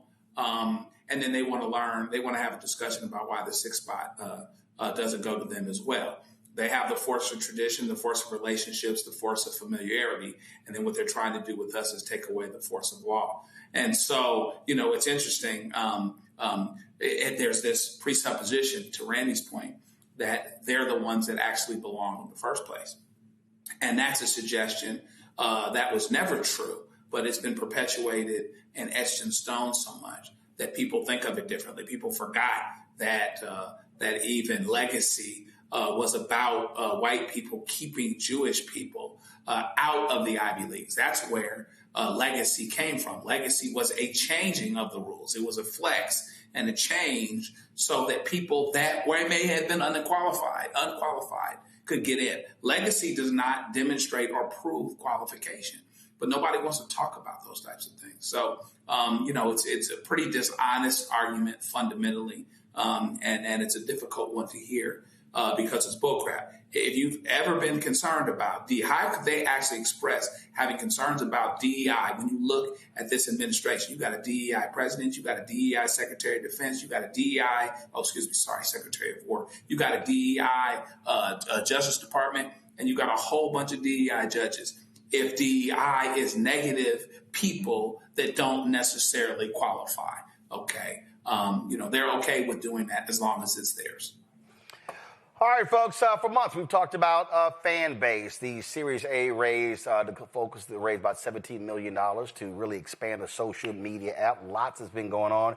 And guess what? Just one day left before the crowdfund ends. Joining us right now is the founder, Isaac Hayes III. Isaac, glad to have you here.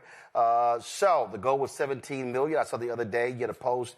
Where are you at now? Is it $15 million or have you raised more?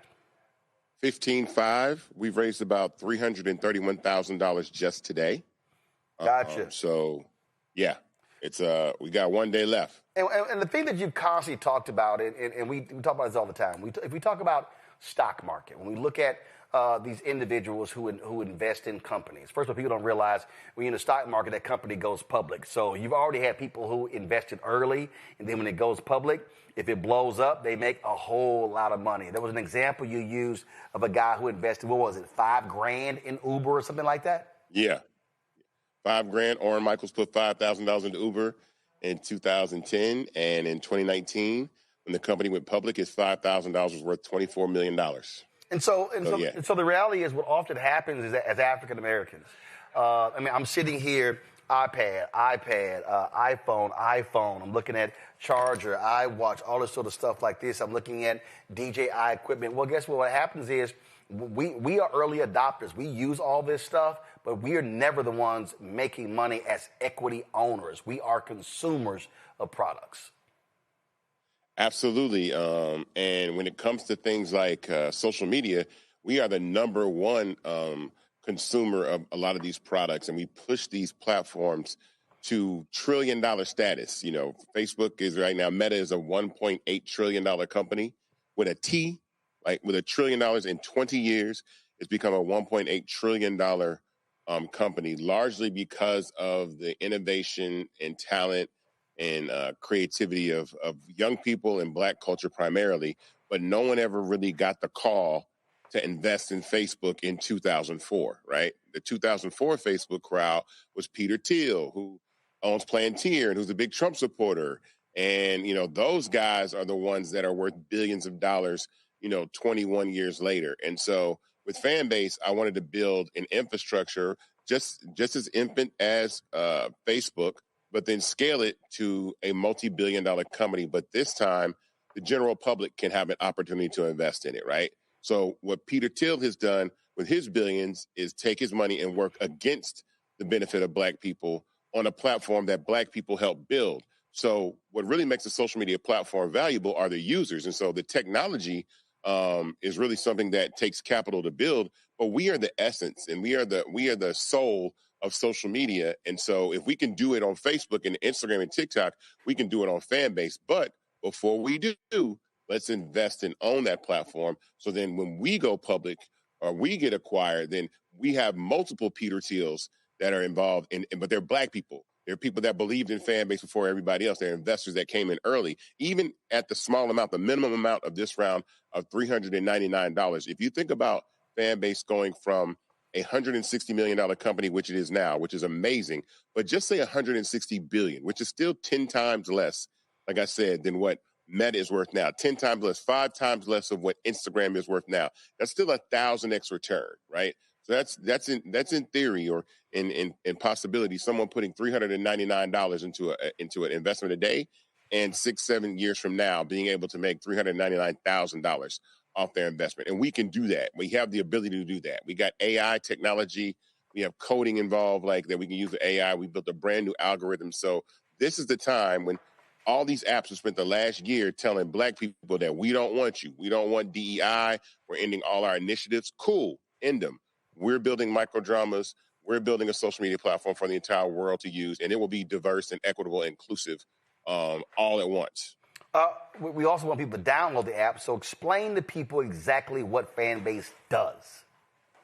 So Fanbase is social media through the lens of Black ownership. And the reason why I say that is important is because we've maxed out on features. I don't think that we're going to get any new features. I don't think another social media platform is going to come out and innovate video, audio, or photos, right?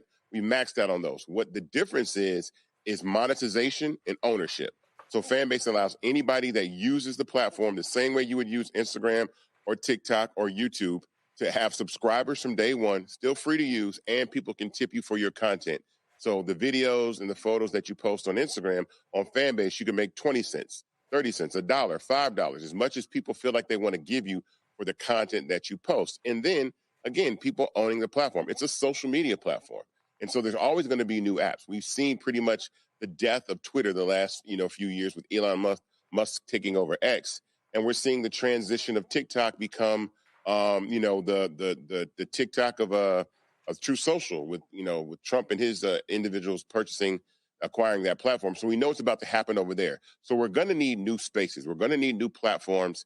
And so if we're going to need new ones, this time, let it be owned by the users, and then make sure that Black people have a space of equitable visibility in the platform, because the algorithm is not going to work against Black people on Fanbase. It's going to work on behalf of all people, and that's what doesn't even exist on social right now. Questions from the panelists. Mustafa, you first. Isaac, it's good to see you. If we look back 5 years, or, we go 5 years into the future and take a look at Fanbase, what do you hope is accomplished in that moment? I hope in 5 years, Fanbase has completely absorbed all media. And what I mean by that is I hope in 5 years that you actually have to log into your Netflix account, or you can log into your Netflix account through Fanbase. You can log into to experience content through Fanbase, but by doing so, you'll be able to experience content in a different way. Audio rooms, clipping, sharing, DMing, all these other things that you can do, because social media is the new television. And so I want us to take advantage of the fact that if you don't think that social media is the new television, you're sadly mistaken. Everybody is going to be watching all the content. I'm talking about the stuff that you're looking at on Disney Plus and Netflix and Hulu and DirecTV. All of that stuff is going to be watched and absorbed and viewed inside of a large community, a large social network. And so that's what I see the vision for Fanbase being.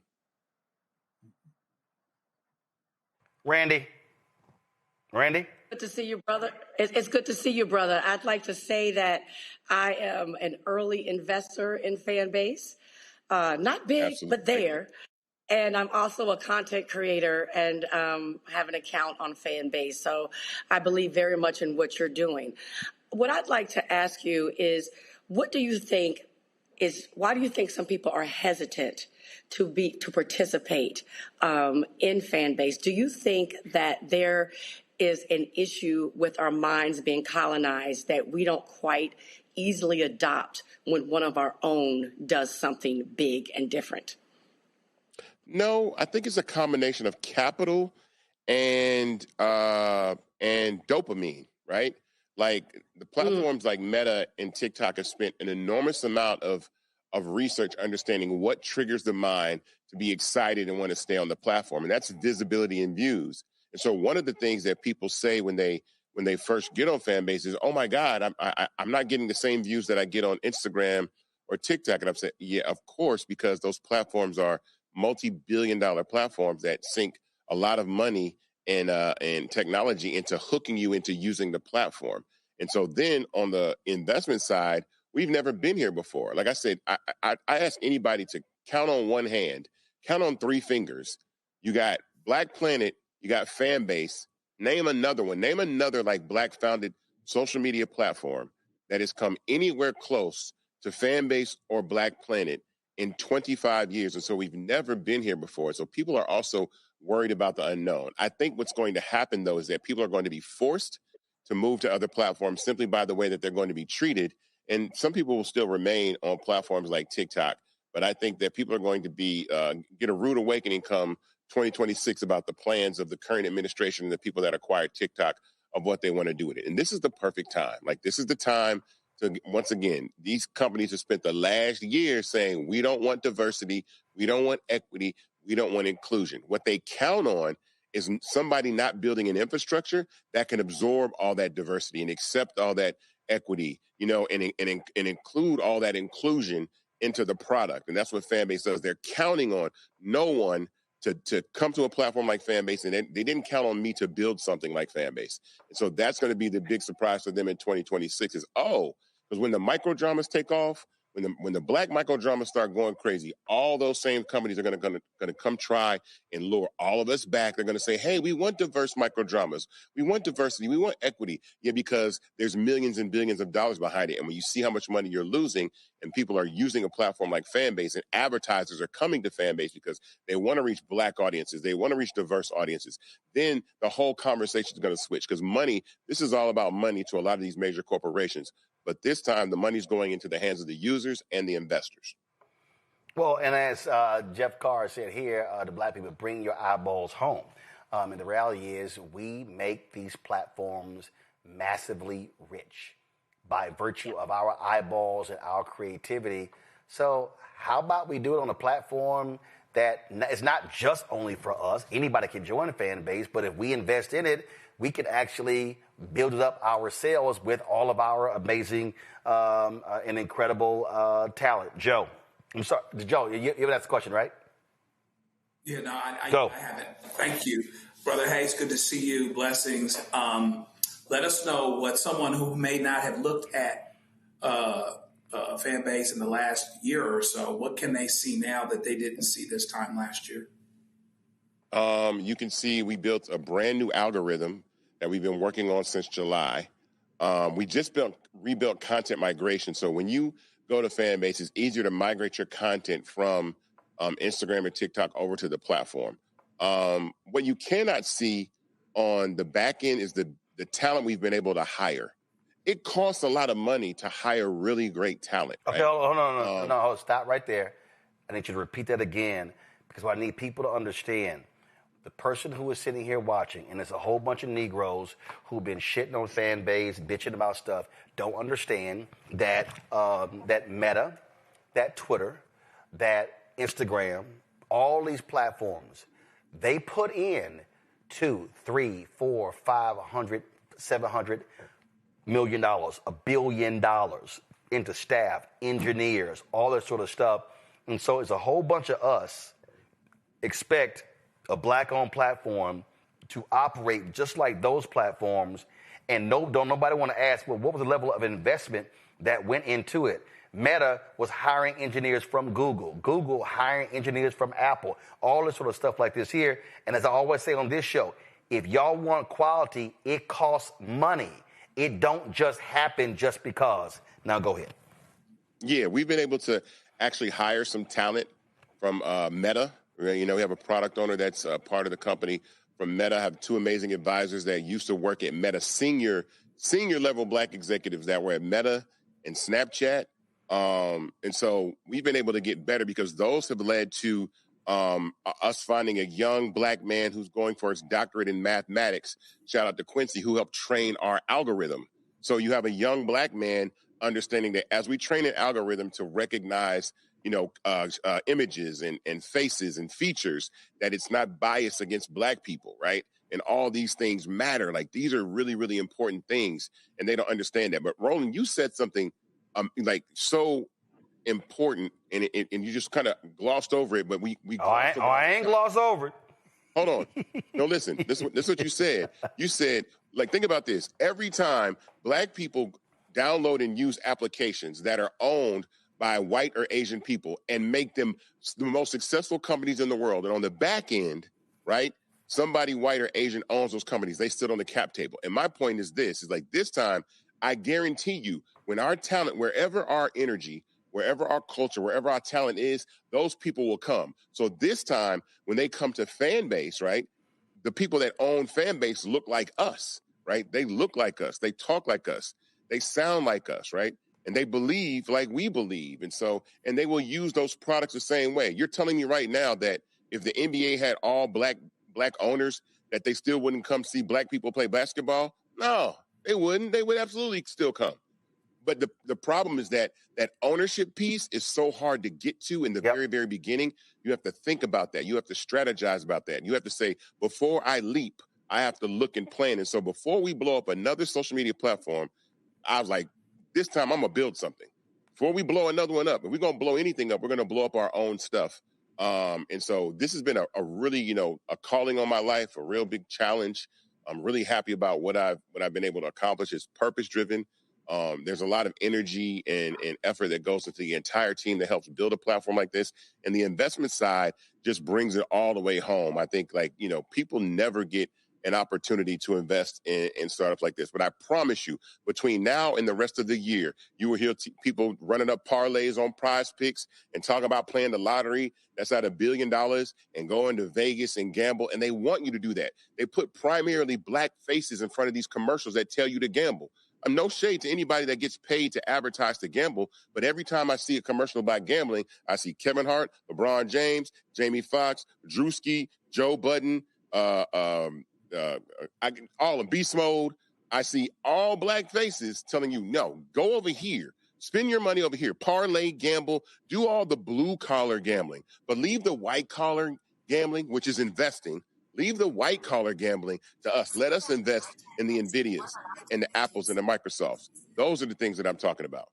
Well, and the thing that I'll say when I make that point, and I've said this numerous times, that black people, we are great at making non-black people rich. I mean, our track record is amazing. Whether we're talking Hollywood, whether we're talking music, whether we're talking anything. And what I need our folks to understand, is that if you use the Fanbase app, you can post photos, you can post videos, you can have subscriptions, you can make money, you can do all those different things. You've got audio rooms, you can live stream. And again, the zeal by which we jumped on Clubhouse during COVID that shot that app to a $4 billion valuation. how we make TikTok sexy and Instagram sexy and Facebook and Twitter, and not only that, when it was, you made this point here and it was stunning.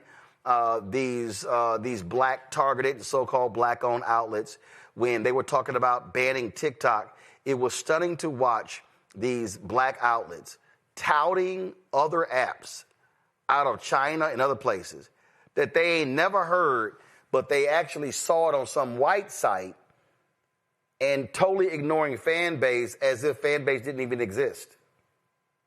Yeah, I mean, I'm not even going to name the app, but I just need our people to understand that there were black outlets touting these other apps to download if they shut down TikTok, and we're totally ignoring Fanbase. And some of these sites and platforms located right there in Atlanta where Fanbase is based. Yeah, I think, again, we have a problem enriching ourselves beyond ourselves. But I do want to say something about black people have an amazing track record of blowing up other businesses. Let's not forget that there has been a systemic barrier in people getting funding, especially like founders like me, of being able to get funding to be able to build our businesses. Like, you know, there are companies that have been given hundreds of millions of dollars to I got it. forward. But here's why I make that point. I make that point for a very, I agree with that, but that's not why I made the point.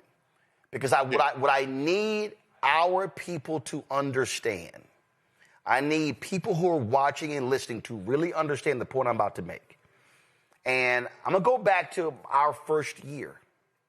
When we launched this show, I was at the National Underground Railroad Freedom Center. And there was a panel that Procter & Gamble was sponsoring. It was the day before the Cincinnati Music Festival. And you had, it was a brother who was sitting next to me. Kid Capri was to my right. And the brother who was a business owner in Cincinnati, this is what he said. He said, y'all, we really got to support Roland Martin Unfiltered. He said, now look, it's not going to look as good as CNN. And I stopped. I said, the fuck is not? That's literally what I said. I stopped him. He's like, no, bro. I understand. I said, no. I want you to understand what you just did. You just literally spoke second class. I said, I've got 4K cameras in my studio. I said, I've got lighting. I've got this. I said, now, to your point, I don't do $1 billion in profit like CNN. I said, but if you articulate to the public that I don't look as good, you are speaking second-class status into existence. It's no different than I had a brother, Isaac, when I was at TV One. A brother said to me, Roland, when are you going to get you a show? I said, I know the story. I said, I'm confused. I got a daily show. He said, no. I know about your TV One show, but I mean a real show. He said, like on CNN or MSNBC. Now, I wanted to cuss his ass out, but I froze and I said, brother, let me ask you a question. I said, are you aware that when what was his name? He was the anchor at NBC News. Not Peter, Williams. Y'all know. Who was it? Brian Williams. Brian Williams. I said, are y'all aware that I said, brother, are you aware that when Brian Williams comes to D.C. to do NBC Nightly News, he sits in the same chair that I sit in? He was like, I'm confused. I said, do you know there's a plexiglass table that's right next to the chair? And there's a bristle brush on top, and there's a brush for white people's hair on the bottom. He looked at me like I was crazy. I said, you didn't realize that the set, the backdrop, the cameras, I said that when he's here, they send it down the fiber optic line to New York. But when I host the show, we send it down to Denver. And he's like, I don't understand. I said, bruh, we contract the studio from NBC News Channel. I said, so you just said I don't have a real show when I'm literally using the exact same studio as NBC. And the brother just froze. And that's part of the issue here, Isaac, that there are black people who have hated on you and the app. Ain't got this, ain't got that. It don't have this. Oh, this functionality, this ain't working. Without realizing, for a long time, Twitter had bugs, Facebook had bugs, Twitter still got bugs. Twitter had bugs, Facebook had bugs, Instagram didn't always have 10-minute videos. I remember it was a thing. It was a big thing when Instagram went to 10 seconds or 15 seconds. Those things are a function of money, growth. Money and growth allows you to have more growth, to invest in the product, to make it better, to make it faster, to make it more efficient. That's how this thing works. I literally just okayed today $175,000 in expenses on camera and audio gear. Guess what? I couldn't do that when I launched in 2018. That's what money and growth does. Absolutely.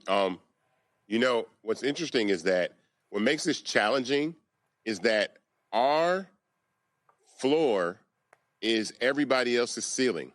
So I have to start where Instagram is today. Not Instagram. I can't start where Instagram was in 2010 with just photos and filters, right? I couldn't dare do that. I have to compete on a level with these other platforms of the products and services that they provide to consumers and users every day with 1/100,000th of the capital to be able to do so. But I dare anybody to download Fanbase, create a profile, and see like, dang, he's been able to do this with, look, $24 million, $23 million is nothing to scoff at. But when you think some of these platforms, if we mention the aforementioned Clubhouse, have raised $300 million, $350 million, and all they've given you is audio rooms that aren't monetized, that don't allow people to tip you, and they want you to pay to use the product. And we already have that in Fanbase, plus 5 other core functionalities and subscriptions and tipping and an algorithm. We're spinning yarn into gold over here. We're taking this capital that we raise and building a product that's competitive to the current platforms that we're able to pull people over and have them use Fanbase. And that's the thing. When I see that the innovation and some of the things that we build over at Fanbase wind up over on Clubhouse or wind up over on TikTok or wind up over on Instagram, I smile because I say, oh, money's the only thing that separates us. You need to take our ideas. You have the capital. And so that's what this raise is about. It's about funding the app to then scale it to another level and then raise $150 million and then build it better and then raise $600 million. And so my point is, with the people that are on when we raised, this $17 million, that's a different valuation. The valuation of the company is going to continue and increase, which means the likelihood that you'll see a larger return for your investment in Series D is way different than Series A, and we haven't even really done a Series A. This is all still seed funding, but this is the longest seed round in history because we've had to go to the people, but I prefer we do it that way because this is our platform. This is the platform that belongs to the users. And something that I'll say to you, Roland, is it's funny how the world has shifted so much to where they're on your side of the fence now. Now everybody's coming to YouTube. Some people don't have a choice.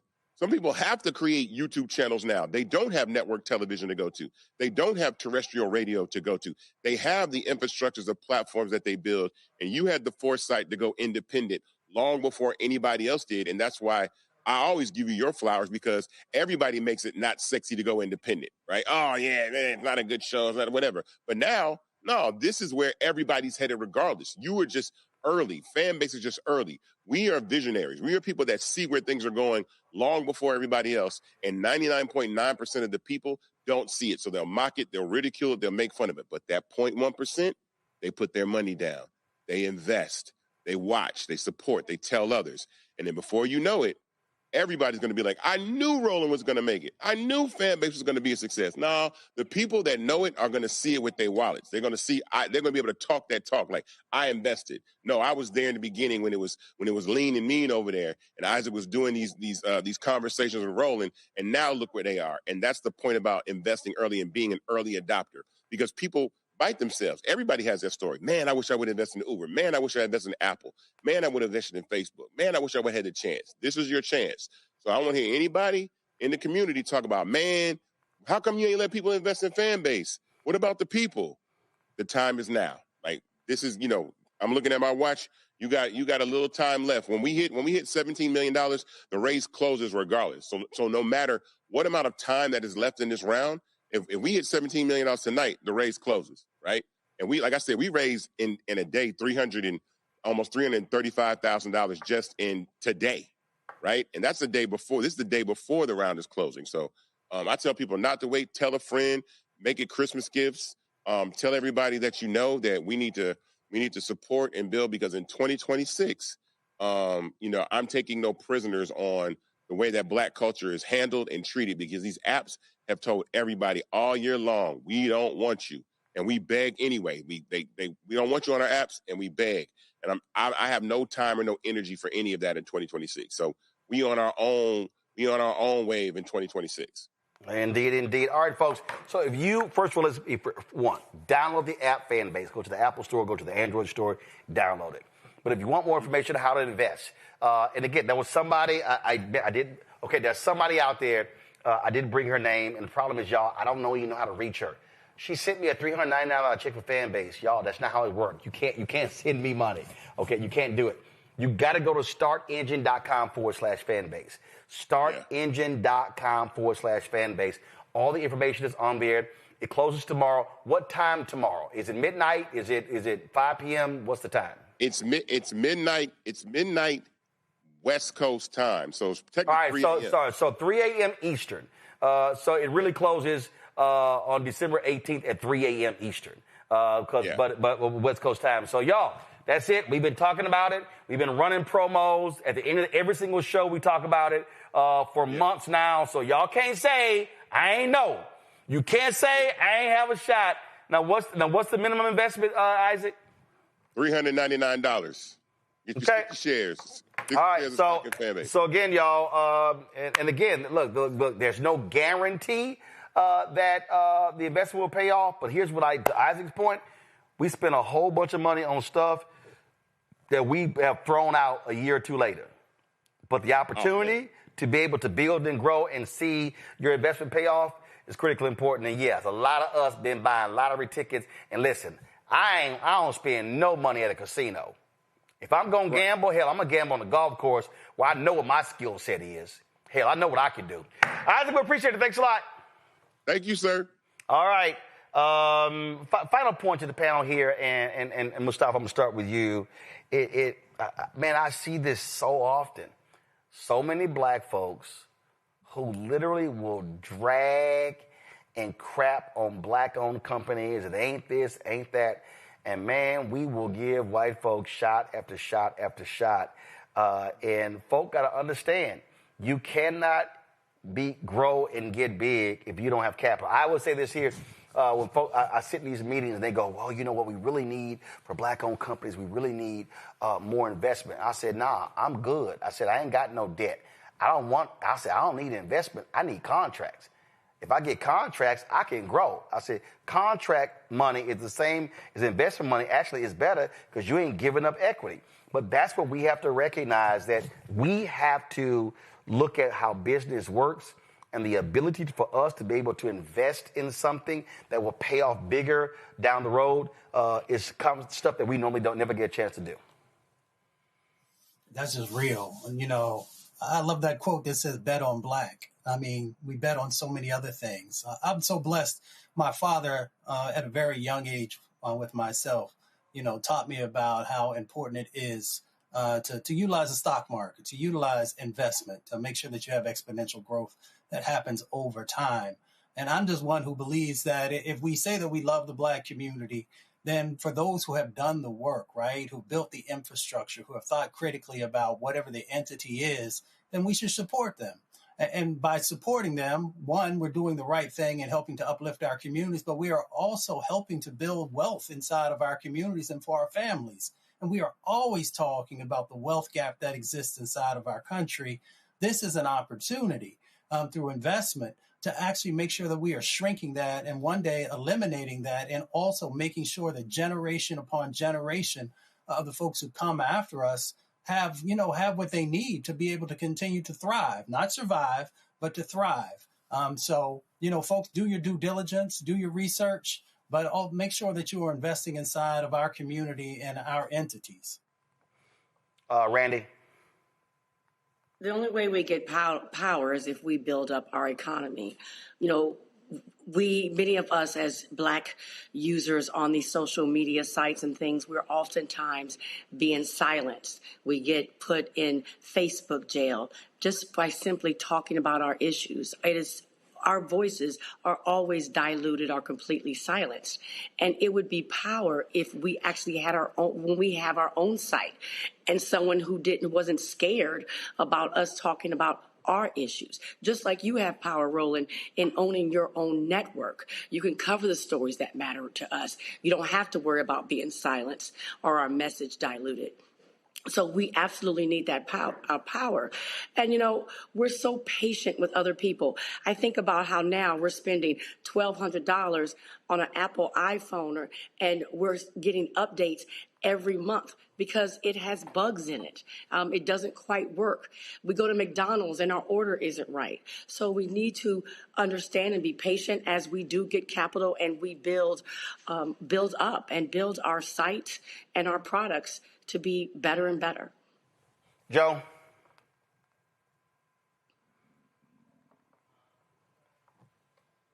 Is Joe there? All right, Joe looks frozen. All right, we'll figure that out. Let's go to our marketplace segment and roll it.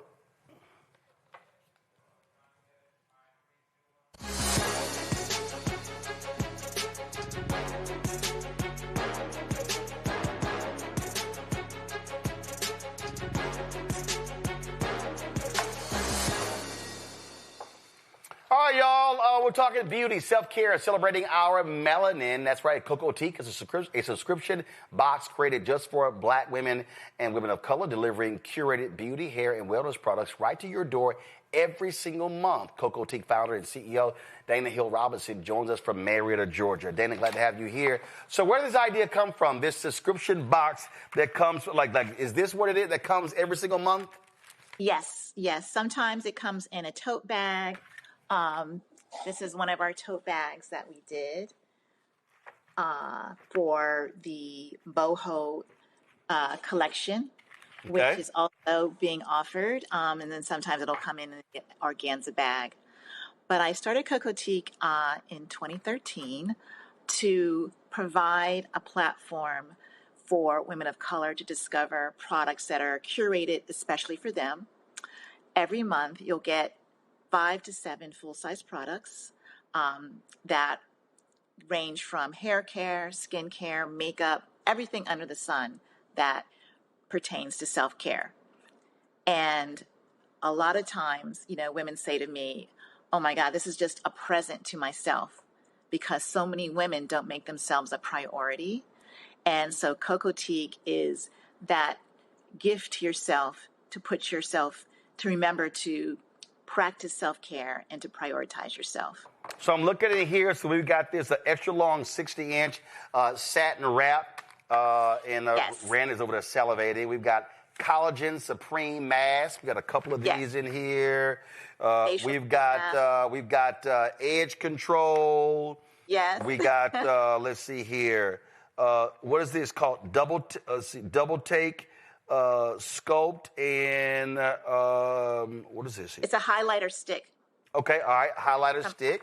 Got it. We've got a couple of those. What we got here? What's this little bitty thing right here? Jelly juice. What's jelly juice? So that's a really beautiful lip gloss, kind of like a cherry lip gloss. So there's a lip gloss and then also a lip scrub as well. Cool. In the box. We got All I Need serum. Yes, this serum just takes care of everything under the sun, from dryness. You want some glow to your skin. You want to get rid of those wrinkles. This takes care of everything. Cool. Let's go questions. Randy, you first. Well, I do. You're right about this. I absolutely love this idea. I'd love to know, are there levels of the packages you can receive? Like, is there a deluxe package and a premier package? Or is there just right now one level package that you can get? Yeah, so right now there's one package. And every month you'll get anywhere from 5 to 7 products, although this one box actually had 10 products in it. And that was one of our mega boxes. But all of the products are full size, generally. Every now and then we might do a travel size, but I love to spoil my subscribers and my customers by giving them the full size product so they get the, to immerse themselves in the full experience. Mustafa. Well, Ms. Hill Robinson, congratulations on everything so far. I guess I'm the science guy right now on the show. Could you talk a little bit about your products and how they're developed? And, I'm sure they're healthy, but I'll let you say that. I'll let you talk about that. Sure. So these are not my company's products. So I actually work with different brands, different brand partners who supply the products for the box. Now, generally, I'm very, very concerned with the ingredients. I make sure that they're mostly toxin-free because so many products these days have ingredients that will, over time, hurt you in terms of, they say hair care products have all kinds of ingredients that may cause cancer and things like that. So a lot of the products that I've included in the box are clean products that, are formulated to work, but at the same time are not going to damage your health. Well, folks, if y'all want to actually see now also, so the monthly subscription. So for this, what is it every month? It's $30.99 every month. And like I said, it's all full-size products. We also have products. The one box that we have is our boho takeover box. And this is if you have braids. This box has 5 full-size products with everything under the sun that you need to take care of your braids. You have your boho fresh. This is from Jamaican Mango and Lime, this company. So you have your boho fresh, which is a nice cleaning spray, but also it's fragrant. So it's going to help with, keeping your braids smelling fresh. We also have the detangler. We have a braid wash as well. Now, a lot of people don't want to wash their braids because they're afraid they're going to mess them up. But, you have to wash those braids and keep them fresh and keep them clean. And this is a foam. And so you're able to go in there and spray this on your braids without disturbing, and making them frizzy. And then we also have the flex foam as well. That once you've washed it, you can lay down your braids with the foam. And then we have a scalp oil.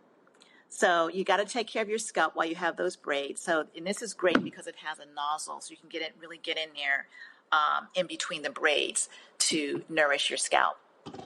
All right, then. Well, again, folks, if y'all want more information, go to shopblackstarnetwork.com. Listen, Christmas is coming up real fast. If y'all want to get this, give someone this subscription as a Christmas gift, go to shopblackstarnetwork.com. Pull it up, shopblackstarnetwork.com. You actually see Coco Teak. It's right there on the website. You'll be supporting Black-owned businesses. You'll be supporting Dana's business. You'll be supporting our business. And so go to shopblackstarnetwork.com. Dana, thanks a lot.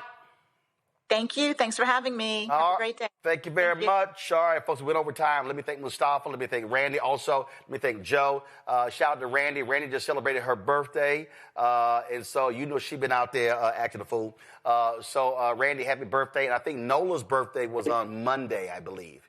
Nola's birthday was on Monday, so shout out to her as well. So y'all appreciate it. Thanks a lot. Hey, folks, if y'all want to support the work that we do, please join our Bring the Funk fan club. You want to contribute via Cash App, use the Stripe QR code to see it right here, bottom left-hand corner. That's for credit cards as well. PayPal's R Martin Unfiltered. Venmo's RM Unfiltered. Zelle, Roland at RolandSMartin.com. Roland at RolandMartinUnfiltered.com. Check some money order. Make amount payable to Roland Martin Unfiltered. P.O. Box 57196, Washington, D.C. 20037-0196. Download the Black Star Network app. Apple phone, Android phone, Apple TV, Android TV, Roku, Amazon Fire TV, Xbox One, Samsung Smart TV. You want to get a copy of my book, White Fear, How the Browning of America is Making White Folks Lose Their Mind. Available at bookstores nationwide. Get it on online. Get it bookstores as well. Get the audio version I read on Audible. If you want to get our Roland Martin Unfiltered Black Star Network swag, go to shopblackstarnetwork.com. T-shirts, hoodies, wall art, mugs, all kind of stuff. Shopblackstarnetwork.com. All of these products you see right here, we're going to add some to the stack right here. All of these products are black-owned companies available at shopblackstarnetwork.com. Go to the site, support those businesses.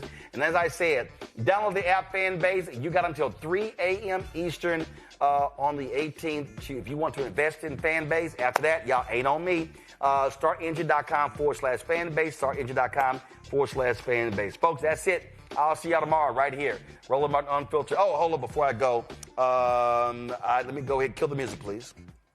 Before I go, let me see this here. I got this yesterday, and so let me do this here. I'm going to let me airdrop this here. Shout out some sad news. Charles Robinson. Charles worked for Maryland Public Television. I think we actually had Charles on the show once. Charles was a good brother. I knew him through NABJ. Absolutely great brother. He also was a phenomenal alpha brother as well. Charles passed away yesterday in Maryland. He also was the 19th editor of Alpha Phi Alpha's The Sphinx magazine from 1991 to 1993. And so definitely wanted to give him a shout out. Again, he was a really, really great brother. Charles always had a smile on his face. He was always talking trash. Golf game sucked, but he's always talking trash about golf. But I would always see him at NABJ. When I see him in Maryland, hadn't seen him in a while. So condolences. And Charles, this is a funny, just so y'all understand how crazy Charles was. Charles came to me. He was like, man. He said, I'm sick and tired of hearing my wife call your name in our bedroom. I was like, what? He was like, yeah, she's always watching your show, talking about go rolling, go rolling. And, you know, every time I see Charles, I was like, Charles, your wife still calling my name in the bedroom? We would crack up laughing at that. I'm talking about, because he the one told me the story. So condolences to his wife, to his family. Again, we will miss Charles. He was a phenomenal alpha brother. He was a phenomenal journalist, a hard worker in the National Association of Black Journalists. And so condolences to Charles and his family. Folks, I'll see you tomorrow right here on Roland Martin Unfiltered. Holla.